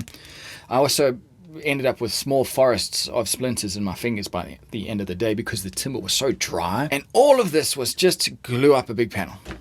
Like that was all it was just one big panel. So it really tested me from that perspective. I'm still glad I did it, and I wouldn't take back the opportunity to do it. But it was the first time in my early career that I was waking up and not feeling excited to get to work. Next up is what I'm calling the Bunnings Desk. This was the most successful video of 2024, also the most controversial. I might lose a bit of support after this video, but at the beginning of the year, I told you all that this channel was going to be about full transparency, and that includes making some business decisions that I don't really want to. If you do choose to unsubscribe or unfollow me after this, I understand, but please just hear me out till the end of the video. And so with that out of the way, settle in, it's story time. For us here in Australia, we have no choice but to know about the $17 million behemoth. They are a massive big box store that used to specialize in timber and hardware, but have since evolved into a much bigger beast. If you follow along with our podcast, you'll know how Joey, Brian, and myself feel about this store. I'll go into the details a bit later on, but for now, just know that I do everything I can to not use them in my projects. Instead, I'll look around online and see if I can find any local suppliers. Okay, so with that out of the way, let's get into the video project. I had a client contact me asking for an office desk 2 meters long and 600 millimeters deep. I had a quick phone call to better understand the requirements and also see how far she wanted to go with this desk. It was Nick Padula who I saw say, just because a client might ask for this one particular piece doesn't mean that they can't be talked into something even better. And this client was no different. I tested the water with some questions like, do you want the legs to be a feature, or do you want a solid slab top or a top made of glued up strips? These aren't necessarily looking for specific answers, but the way the client answers is important. I did what I could to try and build on the design, but at the end it was just met with simple and a quick turnaround. And that's cool, you can't argue with that. The design had direction and you have to appreciate that. I put together 3 options and the client ended up choosing the one that I was most excited about. On the back end, I've recently started upping my documentation game, which you can see here. One thing I started on this project was writing down and itemizing every step in the project. This helps to validate the time that I'm spending on the project, but it also helps to uncover any potential steps or materials that I haven't thought about. Each step gets allocated a time in hours, and then that gets calculated to figure out the total time allocated to the project. I actually had Spencer from Classy Joints reach out and ask if I wanted to run my numbers past him, which was awesome. Once again, amazing community spirit. Thanks, man, I really appreciate it. And we will see at the end of the video if I manage to stick to those times. The client paid the deposit, and the next day I was off to Bunnings to buy the materials. For this project, I needed 3 European beech laminated panels. I tried to get the client to go with something more custom made, but in the end, she was very happy with these panels. And this brings me to my first issue with Bunnings and why I try to avoid them as much as possible. As a giant corporation with 50% market share, they can pretty much undercut everyone. We know that, we understand how that works. But the broader implication is that they influence all the industries surrounding them. Because Bunnings is a retail store, my client asked for a very specific piece of material that she had seen sometime in the past while shopping there. Each one of these panels cost $159 at the time of filming, and there is absolutely no way that a furniture maker will ever be able to make a panel that size for that price. And because this is a relatively simple design, there is just no reason from the client's perspective that we should be spending any more on me making the panels. Why would we as a team not be making the most of this very low price from Bunnings? It'd be one thing if Bunnings was a wholesaler offering these questionable prices to a trade store on the way down the chain to the retail buyer. But because they've cut out the middleman, there's this price pressure that now goes back up the chain from the retail buyer onto us, the contractors. It's now 6:30 at night. There's hardly anyone here. The store's nice and quiet. It's great to shop in. It's also one of the only times I get myself to myself without my kids being around. It makes the whole shopping experience really pleasant. Whereas your timber yards and your specialty stores, they can't afford to be open at this time of night. Oh boy. So I noticed in the store that these boards had a bit of a cup to them, and I was hoping that it was just the way that they had been stored, but I brought them into my shop. They've been sitting here for about 12 hours and they still have that cup. If anything, it may have got slightly worse. So I was quite keen to start work on these today, but instead I'm going to take the plastic off, separate the boards and let them acclimate to the space. It's the next day and a lot of the cupping has disappeared. It's only really this middle board that has any significant cupping, but I can clamp that out. So all in all, good result. I can get back to work on these.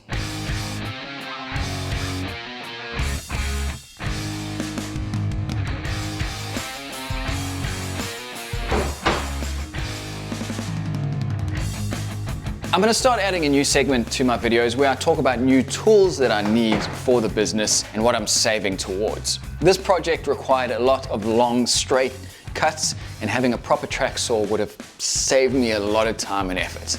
I've used this kind of homemade track saw in the past and it kind of works, but it's just not the level of accuracy that I needed. So going forward, the next thing I'm working towards for the business that will be coming directly out of the profits obviously is going to be a track saw. I would love to get some recommendations from everyone. Leave them down in the comments below. In the end, I used a pattern bit on my router to make sure that both side panels were exactly the same. For these first dowels, I used a jig to make sure that the drill was going in plumb, but that's because the width of the dowels versus the width of the material, it was pretty close, so I didn't have a lot of room for error. Later on, you'll see me freeballing it because the dowels were a little bit smaller, and dowels are generally quite soft, so you can force them into position to a degree. Next up, you'll see me routing a small pocket into the side panels, but this is not for any added strength. Being a one-man shop, it's really hard for me to line up two ends of a board when they are 2 meters apart, and potentially that board's got a little bit of a twist in it. So I find it a lot easier to create these pockets, sit the board in that, and then clamp it up. That little bit of extra work, routing out that pocket, actually saves time in the long run.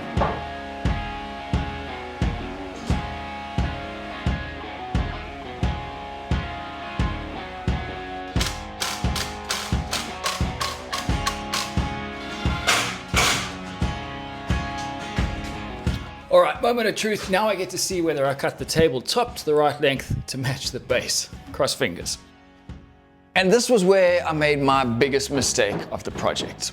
I cut the top to length in step 1 at the beginning, but if I was smarter, I would have built the leg assembly, attached the top to it, then cut it to length, and used a pattern bit to flush it with that leg assembly. And this brings me to my second issue with using Bunnings, although this is kind of a blessing and a curse. When I was buying these panels in the store, there was about 30 of them stacked up, all exactly the same size, species, everything. So if I did stuff up something in this project along the way, I knew I could just shoot out and buy another one. The flip side of that is that everyone will know that these panels came from Bunnings. They're mass produced, certainly not one of a kind, and almost everyone is going to know that. I even had someone make a comment on my second channel where I posted about this build saying that exact thing. It's the butt joints really that give it away, but for some people, my client included, it's not a deal breaker. I just want to put the video on pause here and say that in no way am I pointing the finger at the client. This video is in no way aimed at her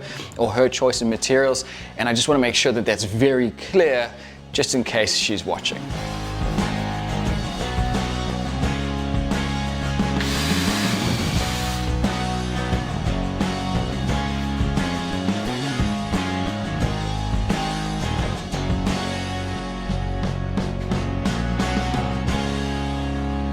I've already done the other side, and I did that without filming because I knew that this was going to be tough. But essentially what I'm doing now is taking the side panel, lifting it up, then I take some of the center hole locators, pop them into the holes, and then bring the whole unit down. These pieces of timber here, and I'm going to add a couple more onto the side as well, will make sure that the side panel comes down flush with this top panel. It comes down those center holes, mark on the top panel where I need to drill the holes. Unfortunately, because of the weight of this unit, lifting this up and lowering it down is very cumbersome, and doing it by myself, I've only got two hands, I really needed a third. So I can get it done, but it's just not a very fun process.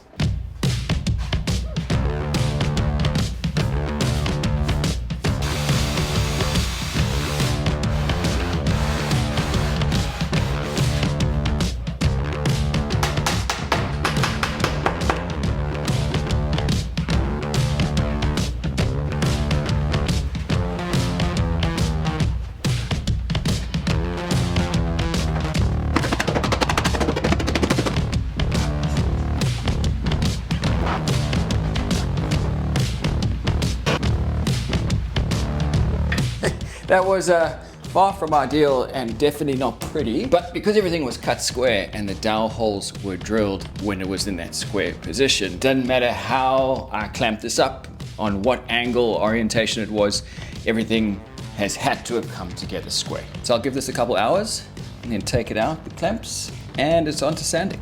Before moving on to the final sanding of this, I'm going to take care of this hole. When I got it from the store, this was filled with some wood filler.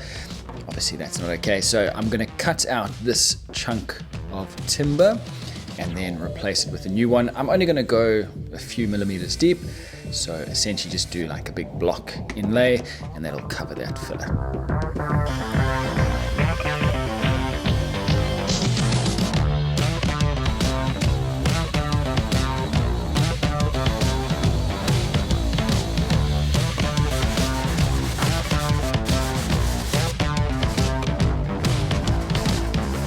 Now, going back to the beginning of the video where I said you may potentially change your opinion on me as a furniture maker. So far, I've only talked about two problems with using a store like Bunnings to build a business. There's still concerns around their stewardship, particularly when it comes to timber. They've started moving into other areas like pet care, presumably with the intention of monopolizing it. So with that in mind, I don't like that I've used such a high percentage of their products to build a piece of furniture because I am now part of the problem. And I don't mean that in some vague existential way.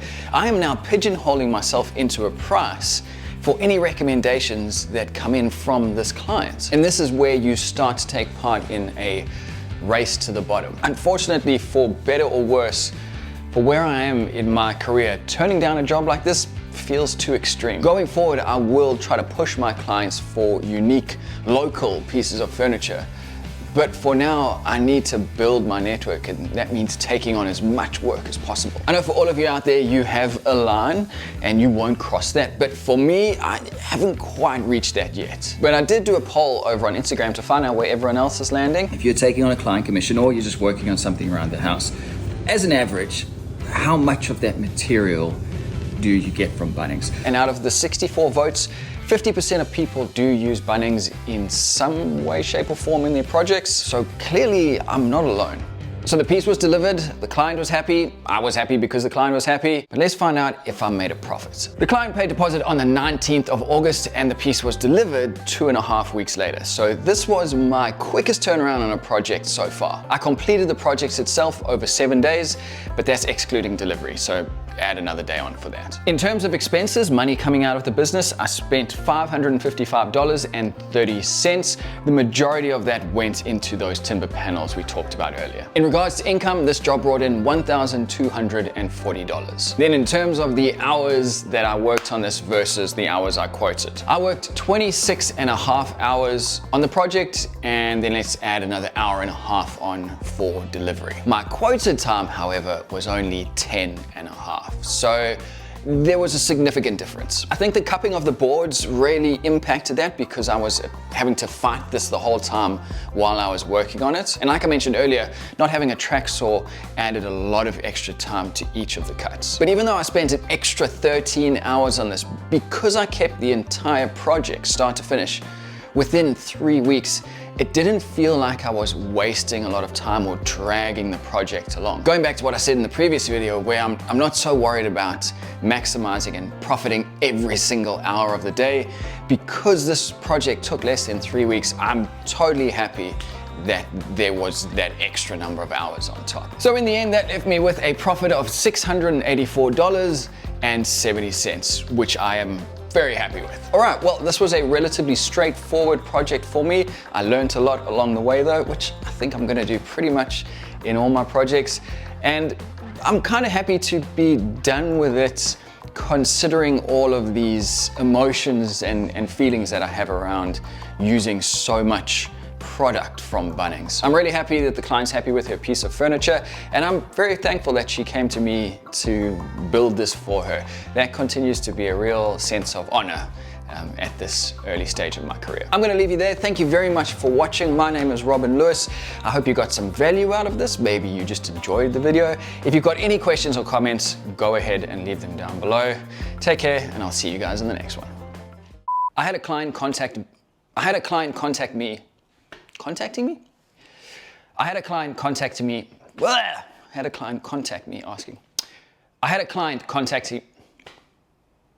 Wow. Come on. I had a client contact me asking. Wow, I cannot do this.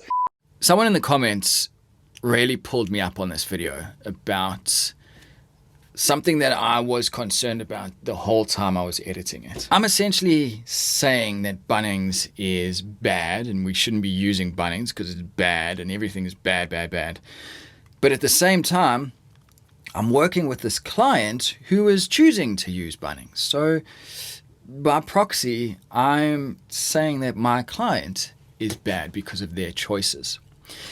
And the whole time I was putting this video together, I was very cautious and concerned that I was essentially taking a shot at this client, and I really didn't want them to feel that way. I don't know if the clients watched this video. Maybe they have, maybe they haven't, but I really hope that they didn't feel like I was attacking them and their choices in this. The way I responded to one particular comment on the video where someone called me out for this is, if I was a builder building you a house, I would be given a design and I would build the house. I would have all kinds of opinions about this house. I may not like it, but I would still build that house. So all I'm doing with this desk is just making those feelings and opinions public. So are you upset that I have the feelings, or are you upset that I've made them public? But ultimately, I feel like I handled the situation with enough humility. And if I want to maintain this level of transparency with this channel and my audience, I'm gonna have to take some risks. And finally, the last video for 2024 were the 2 bathroom vanities, my most commercially productive commission. As someone I look up to once said, you are not going to become rich making furniture. And while that's totally cool considering the lifestyle that we get to lead with a career like this, you still need to put food on the table. And so far in my first year as a full-time furniture maker, That is a hurdle that I am yet to clear. But then I was introduced to white boxes. Traditional melon, it has a lot of great uses. Which you're going to see in every single kitchen, bathroom and laundry pretty much in existence. And the nice thing I like about it is there's no painting, there's nothing to do, it's all ready to go. You may have heard this term in furniture making. It refers to cabinets made with white melamine on either particle board or MDF. It's in all our homes, and there's even an official job title assigned to the person who makes these cabinets. I've heard time and time again that if you want to be profitable in this industry, you need to be screwing together white boxes. So the job was two relatively simple vanities made mostly out of melamine for a new house build. This Townsvillian client contacted someone down in Melbourne, confirmed the design cost, etc., but then realized the cost of the freight to get it all the way across Australia up to Townsville was just going to blow out the budget. So Paul, who listens to the Shop Stall podcast, was like, hey, I know a guy in Townsville who can help you out. And the job came my way. And just quick, I want to say a huge shout out to Paul from Timber Assemblies. Not only did he get me the job, but he also helped me out with the many questions I had along the way. I've said it before and I'll say it again. Coming from the hostile private corporate sector to this, a community of people looking out for each other, it's just amazing. So I contacted the client, we both agreed on the design and the costs, and we were away. The deadline was Christmas of 2024. Okay, the deposit has come through. That's a 50% deposit. So with that money, I can now start buying materials and I can officially get this project underway. With the money locked in, I ordered two things: Tasmanian oak veneer plywood and moisture resistant melamine. The plywood would arrive later on, but first up, The melamine sheets are ready for pickup. I'm off to get them now. one of the things I had to work through with this project was expanding my contacts. Until this point, I'd never ordered these types of materials in this way. And while now on the other end of the project, I've no problem contacting these people, in the beginning, working out how to deal with and talk to those suppliers was a new experience for me. Oh, I understand why people hire people. This stuff's heavy. Then my new track saw arrived. Without a doubt, the best tool I've bought in years, but let me explain why I got it now. I've been pretty much just sitting in front of my computer, researching, calling people. It's led me down a path that started at, I would get a third-party company to build out the internals for me, the melamine carcass. That's what Paul does down in Melbourne. I think he's got a lot more access to organizations and companies that do that. So instead, I'm going to be getting myself a track saw and I'm just going to be cutting the melamine parts myself. My main concern, and the reason I didn't want to go this route, is I'm going to be using a track saw which I've never used before, so I'm going to be learning at the same time. And I'm also never in a million years going to be as accurate as a CNC. And because this is a vanity that's built to a particular size, so that all the different parties that I'm engaging with, plumber, builder, etc., are all expecting it to be a specific size, I really want this to be as pinpoint as possible. But at the end of the day, I'm going to back myself. It's just cutting up some melamine panels, and at the end of this video, we will find out if I was successful. This was my first time working with melamine at this level, and I can see now why it's such an attractive option for furniture makers. The material's relatively cheap, and the way you process it is so simple. You just draw the line where you want to cut, and you cut. So because of that, it makes quoting and, more importantly, defining your profit margins so much easier. So Paul messaged me earlier to try something that will help me combat these slightly ragged edges. Do one very shallow pass, only a few millimeters, and then do the final pass. So as that blade is cutting, instead of the blade coming up through, straight up through the melamine, you have it coming up at an angle, and that might make this better. So I'll give that a go now.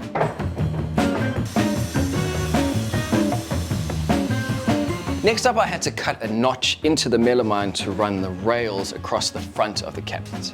I tried using my big bandsaw, but that was way too aggressive and just chipped the shit out of the melamine.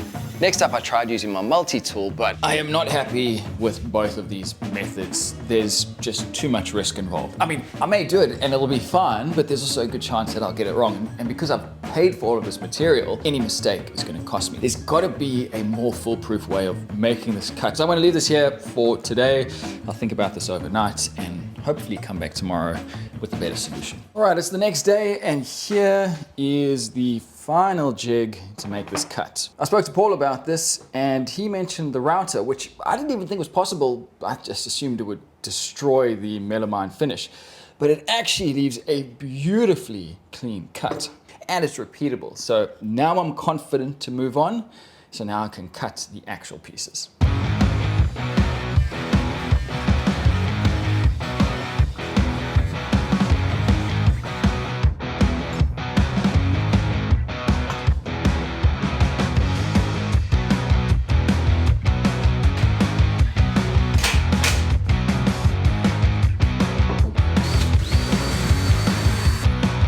For the last 8 or 9 years, I've only had one drill. And so that means anytime I want to change operation, I have to change the bit every time. And I've gotten used to working like that. Over the last 3 or 4 months, I've got myself 2 new drill drivers. So while I'm putting this vanity together behind me, being able to have each drill have the bit that I want, and I can just grab the drill and do the operation, it feels so opulent, but man, it is so cool to work like this.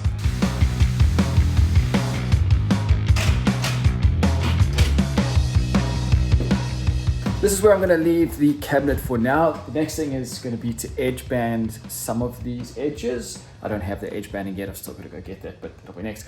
But what that does mean is I get to open this up. Some more firsts for me here. This is the first time I'm using veneered plywood, and it's the first time I'm using birch plywood. The main reason I've opened this plywood up now is I need to match the solid timber to this. Now up the road, my timber supplier has Vic Ash, not Tasmanian oak, and that's where I want to get my timber from. So I'll actually, I've got some around the shop somewhere. We can have a look at this.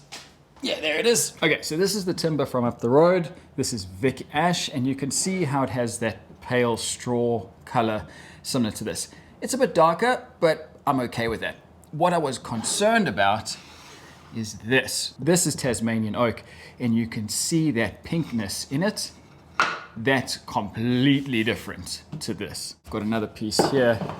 You can see it's very, very similar. So I'll be able to get the timber up the road. That is a very good outcome. I'm putting the cover back on because I'm not going to be working on this for the next few days. Before I start cutting into the plywood though, I'm going to cut up this piece of Vic Ash that I'm using for the legs. I want to get it cut into rough dimensions first, so if it's going to warp or twist or cup or whatever, it can do that while I'm working on these panels. I don't think it will. It's a pretty stable material, but rather give it a chance to do that before I attach it to the plywood.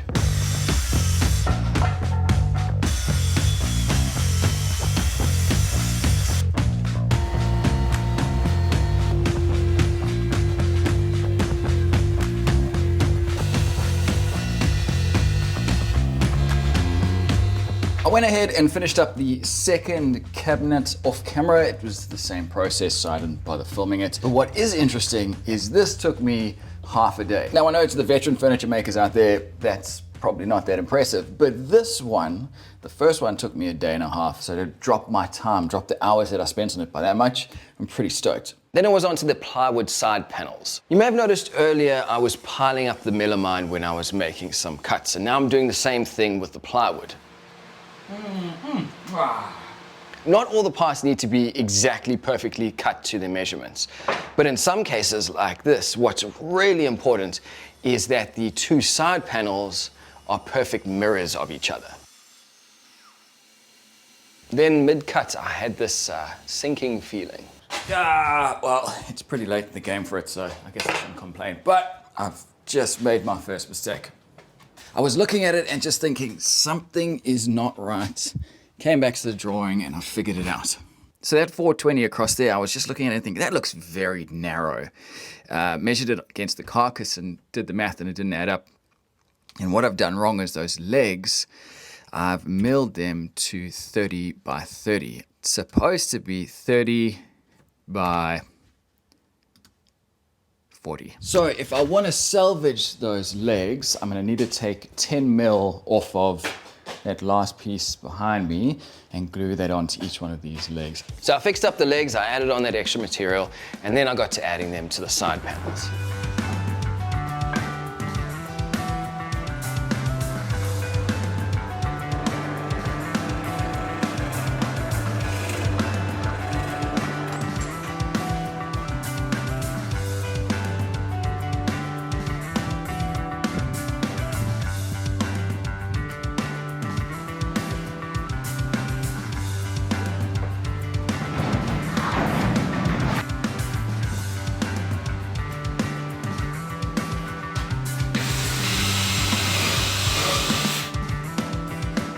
So this is one of the first side panels up in glue.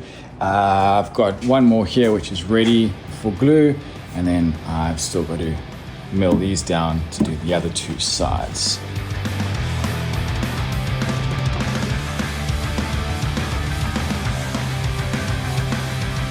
I just popped into Lincoln Sentry, so I've got all of the drawer slides and hardware to get these drawers made.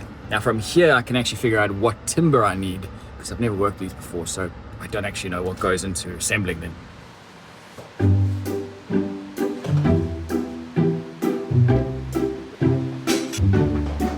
I don't know if I'm like missing some of the instructions. I think this is all that there was in the box, but this doesn't explain anything. Yeah, no, that's all the instructions. All right, yep, got all the pieces. Now, those pieces, I don't know what size to cut those to. The problem is I still don't have any indication of the cavity minus XYZ, that's the length of your timber. Because I don't know, based on the width of this, how wide I need my drawer to be. And now it's got some drawings here that look like this could be what I'm needing. Okay, so I've finally figured out all of the dimensions and what they mean on this, and more importantly, I've figured out how to interpret it. And there was a really simple mistake that I was making. So this LW-75 is not actually -75, it's -75. So what it's saying is the width, I don't know what L stands for, but the width of your bottom piece needs to subtract 75 mil. So whatever the width of your internal space is, minus 75 mil, and that's your bottom panel. Same goes for the back piece. In my mind, it was saying LW needs to be 75 millimeters, and I didn't have any clue what that meant. I got a bit of help online for this. Thank you to everyone who showed me the light. Now I can get to cutting the pieces and start assembling these drawers. Because I was prioritizing accuracy over efficiency, because this was the first time I was building this design, I decided to build one drawer first to test the process. It would have been way more efficient to cut all of the panels for all of the drawers and then assemble them all together. But because this was my first time doing it, I wanted to make sure I was doing it right before accidentally stuffing them all up. Okay, that's the first panel done. That's the bottom panel. I've still got to do the back panel, but I've just had an email from the client.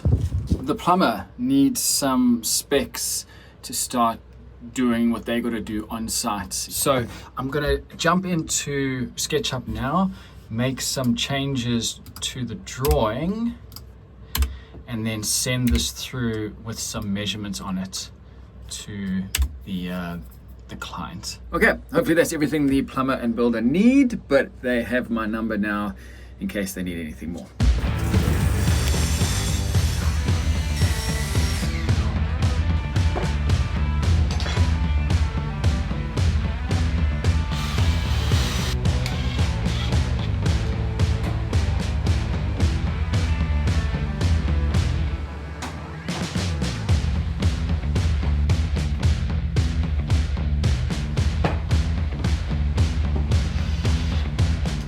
Okay, here we go, moment of truth. Have I cut these panels to the right size? I don't really know how to test this. Just chuck it on. Feel free to laugh at me, all you cabinet makers out there. Sure, I'm making this look way more difficult than it needs to be. How do you get this thing on? What the? How's it gonna get under there if I can't get it under there because it keeps... Oh, it's because the drawer's backwards, you idiot. Trust me, I'll be your cabinet maker.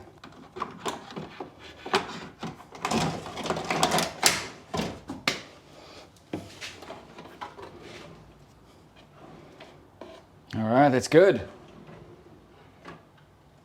I'm so stoked that works. I cannot overstate how satisfying it was just watching that drawer slide into the cabinet like that. This is a bit of a long-running saga, and I go into the history of why it was such a big deal for me over on my second channel, which I'll link to. Oh boy, what a day. So much progress, so much progress. I've figured out the drilling hole locations. There's two holes that go in here, and then there's one here. So I've figured out what that is. So now I can apply that to the real drawer faces, not these, because this is just a sacrificial one that I was using to test with. But it's all working. After that, I was back up the road to buy some more Vic Ash to start work on the drawer fronts.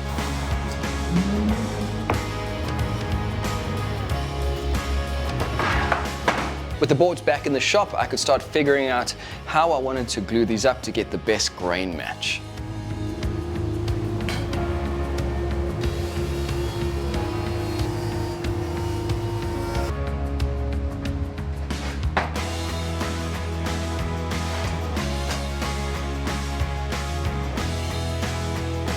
While the glue was drying, I was assembling the drawers.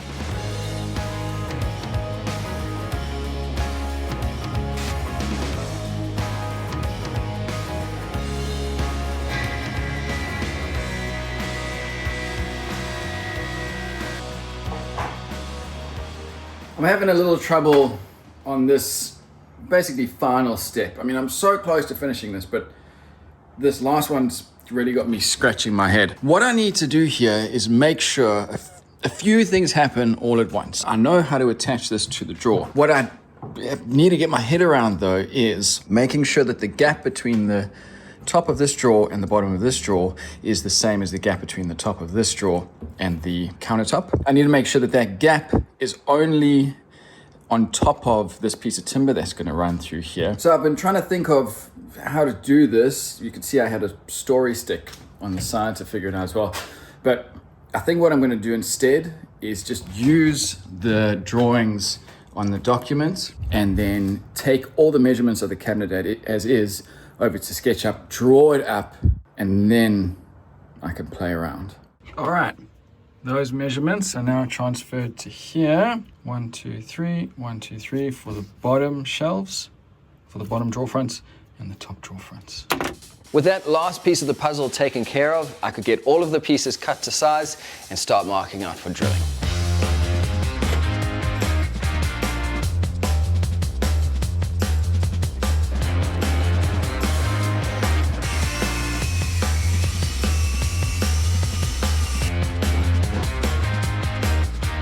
At that stage, all the individual parts were made, so it was time to bring them all together.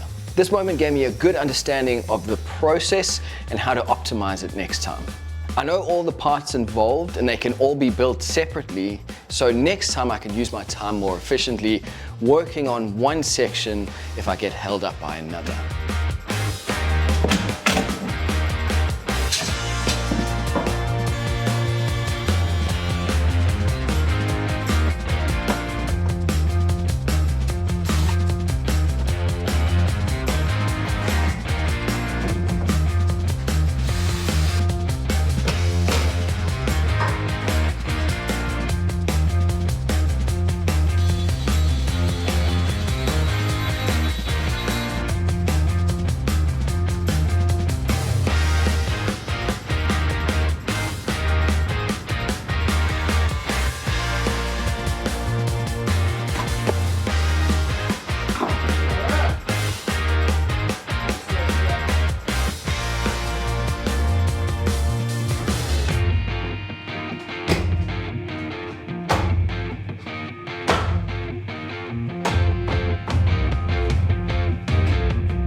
All right, I've just got off the phone with the builder and he's given me somewhere that I can deliver the vanities to store them. Unfortunately, the tiling isn't done yet, so they can't be installed, which is a bit of a bummer because I'm not gonna be able to see them in place, but at least I still get to deliver before the deadline of Christmas.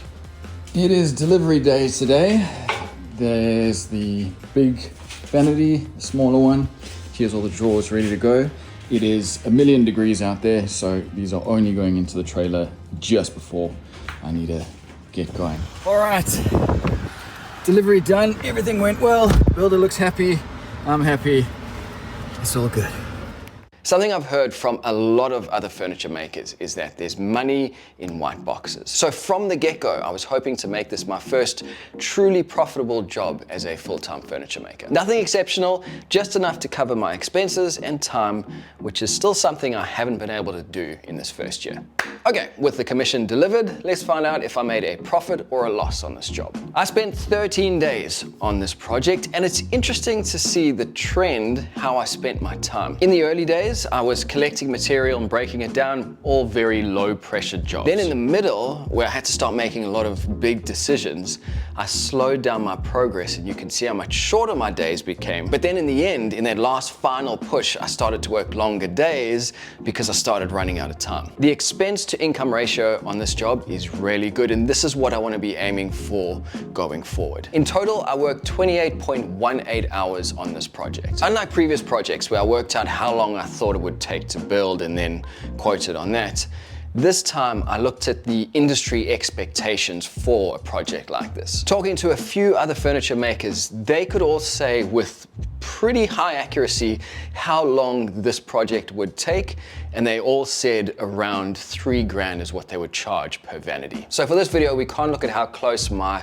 worked hours were to my quoted hours, but we can still work out if I made a profit on the time that I spent. So with a profit of around $3,600 and having worked 29 hours, that's including delivery, that means that I was paid around $125 per hour, which is right on the mark. I am so stoked with that. In the last video, there were a lot of questions and comments, some nicer than others, about was I including my overheads and expenses, my annual expenses, into the expected hourly rate that I was hoping for? And the answer is yes. So based on the amount of time that I can work per week, I need to make at least $40 per hour to cover my overheads. Anything after that is money for food and reinvesting back into the business. So, is there money in white boxes? Absolutely yes. This was my first truly profitable job for the year and my entire career. It's taken a while to get here, but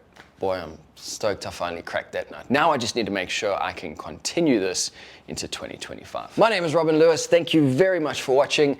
Take care, everyone, and I'll see you in the next one. And with the delivery done. But because of the, wow, why can't I get this line?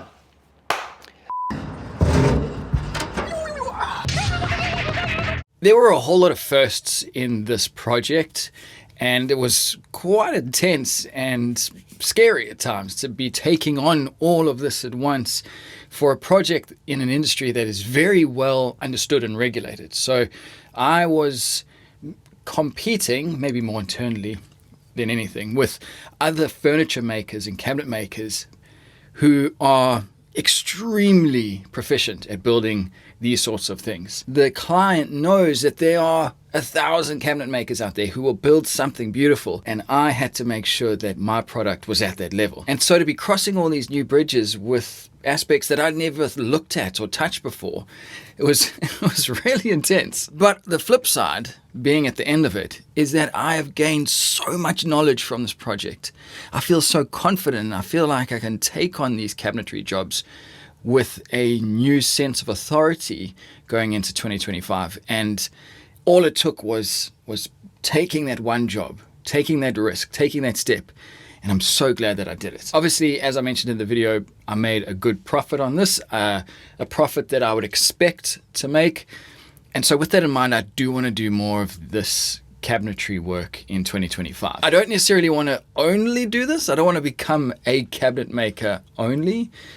I'd like to still be working with solid timber and making more designer type furniture, but sprinkling in a few of these cabinets, vanities, etc. during the year is going to keep this business profitable. It's a good time to bring up the future of this channel and essentially where it's going.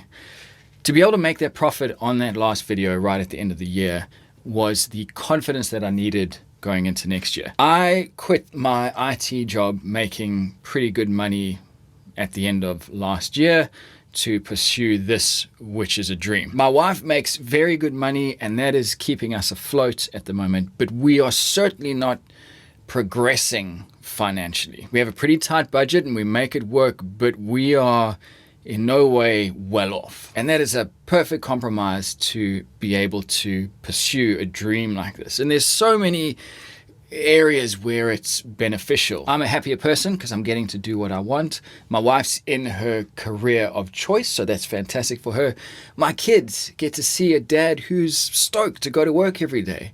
They get to see a dad who is in control of his employment. I am my boss. They get to see that, and they will be molded by someone who is in charge of their day-to-day life, not working for someone. And obviously there's nothing wrong with working for someone, but I feel like I'm able to present a version of a father that I want my kids to have. But the flip side of this is we are not, as a family, keeping up with inflation.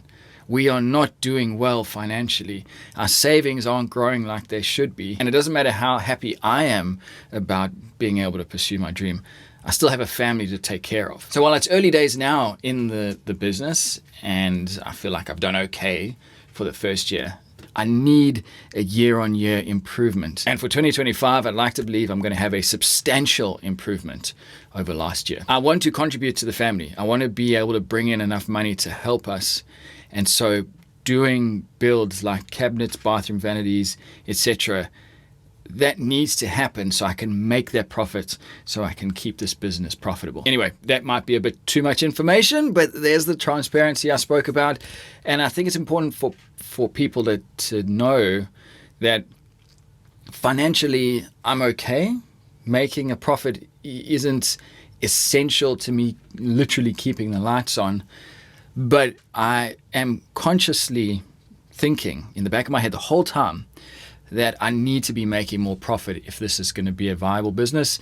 And in maybe 2 years' time, all of this will need to be reevaluated. Okay, so with all of that in mind, I've got the profits for each one of the projects up on screen now. There were also a couple of other jobs that I didn't mention this year on the main channel. I did a thicknessing job for $50, and I made some handles to slide onto a planer blade for someone for cutting clay for pottery. There was also my YouTube income, which we'll look at in a sec, but overall my turnover for the year was just under $15,000, which is not enough. My net profit from that was just under 10 grand, and for 2025 I'd like to at least see that doubled. Here in Australia, the median salary is between $80,000 and $100,000, so to be making 15,000 it's just not enough. Hopefully if I get more of those cabinet builds in, I'll be able to push that up. My profit will go up. But if not, I'm going to have to find this money from somewhere. Jumping into the analytics of the channel for 2024, here we can see the outline of everything that's going on. Feel free to pause and take a look at anything in particular that you want, but I'm going to start first with the views. Nothing out of the ordinary here other than to say every time a video was published, there would be a spike in views. The main interesting one is here in September. That was the Bunnings Desk. You can see how there was a bit of longevity in this, and you're going to see this trend play out throughout the graphs. Next up, subscribers. So most of the subscribers came from that Bunnings Desk. This was the Reptile Enclosure. Overall for the year, I gained 2,500 subscribers, which is still pretty low, and I'd really like to bump those numbers up because my next goal is the 100,000. But yeah, hopefully I'll do better in 2025 for that. And then click-through rate. This is an interesting one because after the Reptile Enclosure video, which published about here, there was a sudden jump in click-through rate after a couple of weeks after the video was published. And then it dropped and then went back to where it is normally around 5.5%. So I'm not quite sure what happened here or what inspired this. Maybe it was the time of year. I'm not sure what was going on. But you can see I'm tracking along, sudden spike, drop back as if to almost correct, and then back it goes to 5.5%. And then in terms of watch time, again, same story. It's the two main videos driving most of the watch time for the year. And then in terms of money, the revenue for the year, that came in at $2,326. The majority of that came from that Bunnings Desk.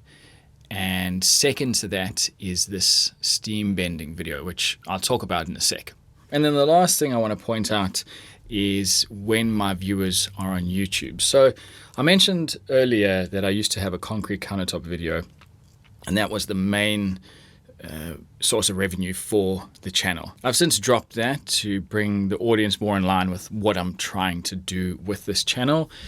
And what's interesting is you can see steam bending has now become one of my main drivers for this, which I don't want. I really want it to be about the furniture business, but I digress. Anyway, where this is interesting is that my audience used to be very US oriented, and I'm sure it is still mostly, but I've gone from publishing my videos at night, say 10 to 11 p.m. at night, to aim for that US audience, to this year publishing my videos at 9 o'clock in the morning, local time.